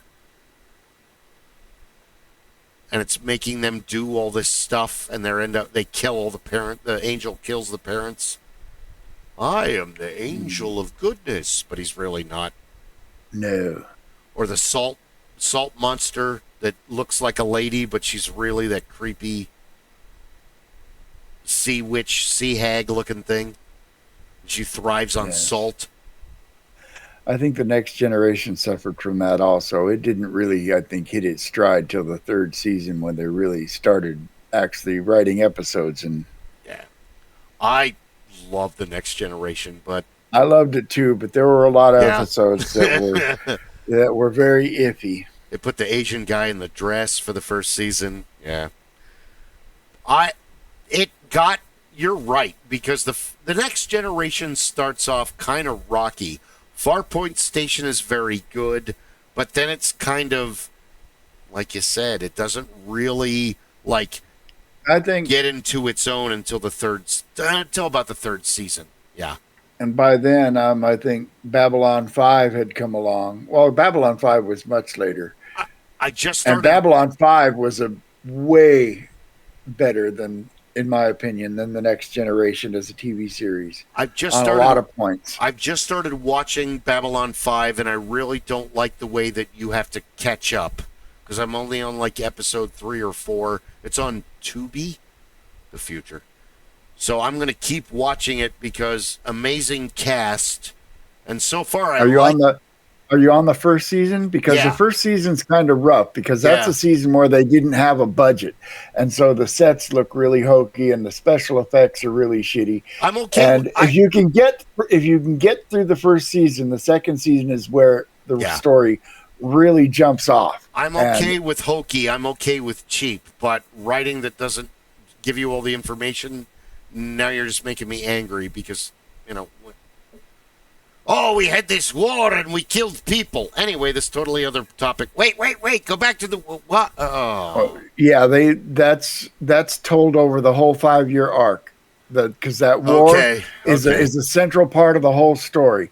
Everything, it all connects. Yeah, and I this don't know why this is a TV show with the skullets Yes, this is a TV show that from the very first episode, the writer knew where and how it was going to end and where it was going. Okay. And at all points in the show, you can tell that it is going somewhere. For me, Babylon 5 has the same feeling as Farscape, so I really want to get into it, but it's kind of difficult at first. Like I said, the first season was rough. If you can get through the first season, the second season really picks up. I want to watch Babylon 5, and then after that, I want to figure out a way to get a hold of a copy of The Expanse, because that one really intrigues me, and I know very little about it. I've not watched any of that, but I've heard good things. I hear it's up there with Firefly, or Farscape, which it's amazing.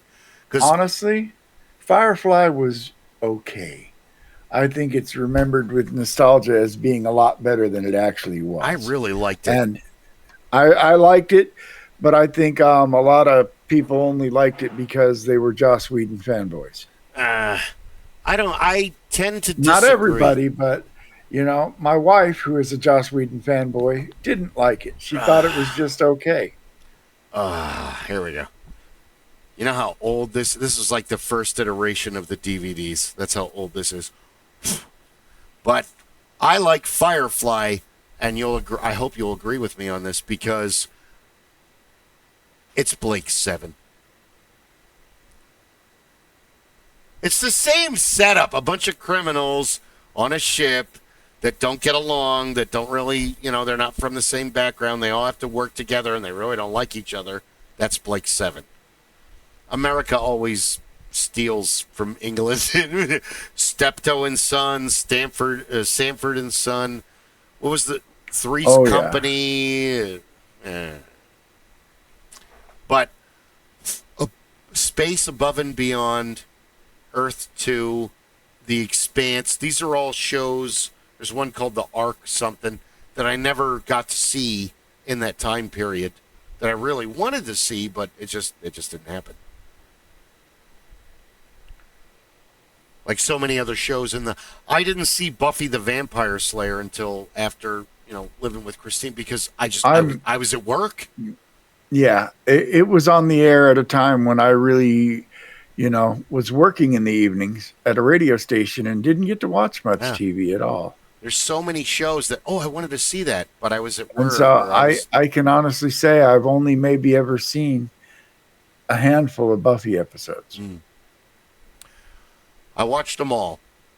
And at first, I loved the original movie with Paul Rubens and, However, I've seen all 15 seasons of Supernatural.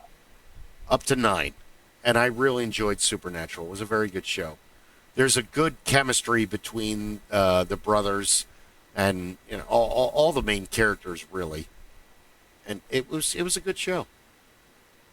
Yep, we're going through on a rewatch right now, and we just started season 3. Right on.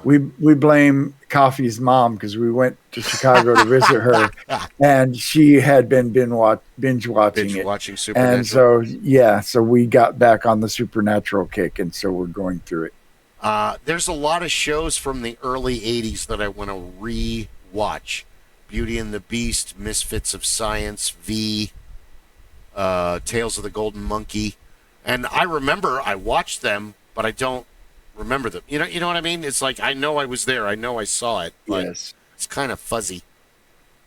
Are you crashing out? Are you getting tired? Should we? I am right about at pumpkin hour here. Yeah, it is bedtime for me. Thank you for watching. Be sure to like and subscribe. Tune in next week. Thanks again for Derek joining us. And Rob was exhausted. I hope we're still recording. I'll post it. It's fine. And again, you could have watched anybody, but you decided to watch us, so we really thank you for that. And do you have any other close? Do you want any plugs? I have none right now. Oh, bullshit! Plug your wife's. Watch this space. More is coming. No, what is it? Women gaming. Oh, she does some stuff with the Real Women of Gaming, but she also does her own stream on Friday nights. She is Martian Cat with a Martian K. Cat. That's how I was going to say, go ahead. And Ship of Fools, Twitch. I am the Ship of Fools, but I am not currently streaming on that channel. I will be. I'm going to get back to it once I cherry pick a few people out of your group to be on the air. We're going to be on the air. Well, you don't. But I know not everybody is going to. You don't want to stream. Not our everybody podcast? is. What? You don't I want to, could. You don't want to stream our podcast. You're not proud of this. Ouch, actually, I didn't think about it. Man. I could be, and I should be. Yeah, I just didn't think about setting it up. But yeah, I will set it up to stream next week. I am Prometheus. I am Sisyphus. There is no easy road. I do things the hard way to learn how to do it the easy way. I don't mean to. That's just everything how it I know happens. about streaming. I've learned by doing and fucking shit up. Oh God! Like I told Ed, I'm like, we just spent 2 hours doing Fallout 76. He's like, yeah, we only got audio. We don't have to stream every time we play. Yes, we do. Sorry. I know. All I got to right. get a better computer so I can get on your wife's Conan. Money. Money is the root of all evil. Except for us, we're pros. We can handle it. Like and subscribe. One day we'll have Patreon crap. Good night, y'all. Absolutely. You have a good one. Thank you so much for joining us. And, talk to you very soon, and we'll figure out Saturday. I would like to stream it. I know you don't really want to at this point, but... Well, we can discuss that one. Like I said, the first one, if we want to set up a couple of cameras and mic us while we're doing it, we could certainly, at the very least, record it. I got to run down. Cliff was very upset when I talked to him last night, and they made him cut off his dreadlocks. So he's like, I got 35 years in a Ziploc bag. So, I would be wow. pissed. He was, I'm getting blind, stinking drunk. Okay, do you want to do a podcast? No. Oh, okay. I'll get drunk with you. And then he talked to me for a little bit, and then I lost him. So but anyway, yeah, Derek is going to be with us again. He's interested in gaming. He's a good gamer. This should be fun. And check out Ship of Fools. Go see Rob. And what's that other guy? Can you say it? Which one? You sent me the link, and I watched you guys for. Drake Cakes. Drake, thank you. Yes, that's on Fridays. That's where I am. I'm on Tuesdays and Fridays. I'm over on his channel. Although this week we're not going to be streaming. He's on a cruise. Must be nice. Yeah, he Some owns of his us- own business. Some of us struggle to pay our own bills. Some of us go on cruises. B, please. I'd like the second one, where everything's much easier. All right. Sorry, man. Have a good night. Sleep well. And talk to you very, very soon. Thank you for tuning in. All right. Good night. Absolutely. Stop streaming.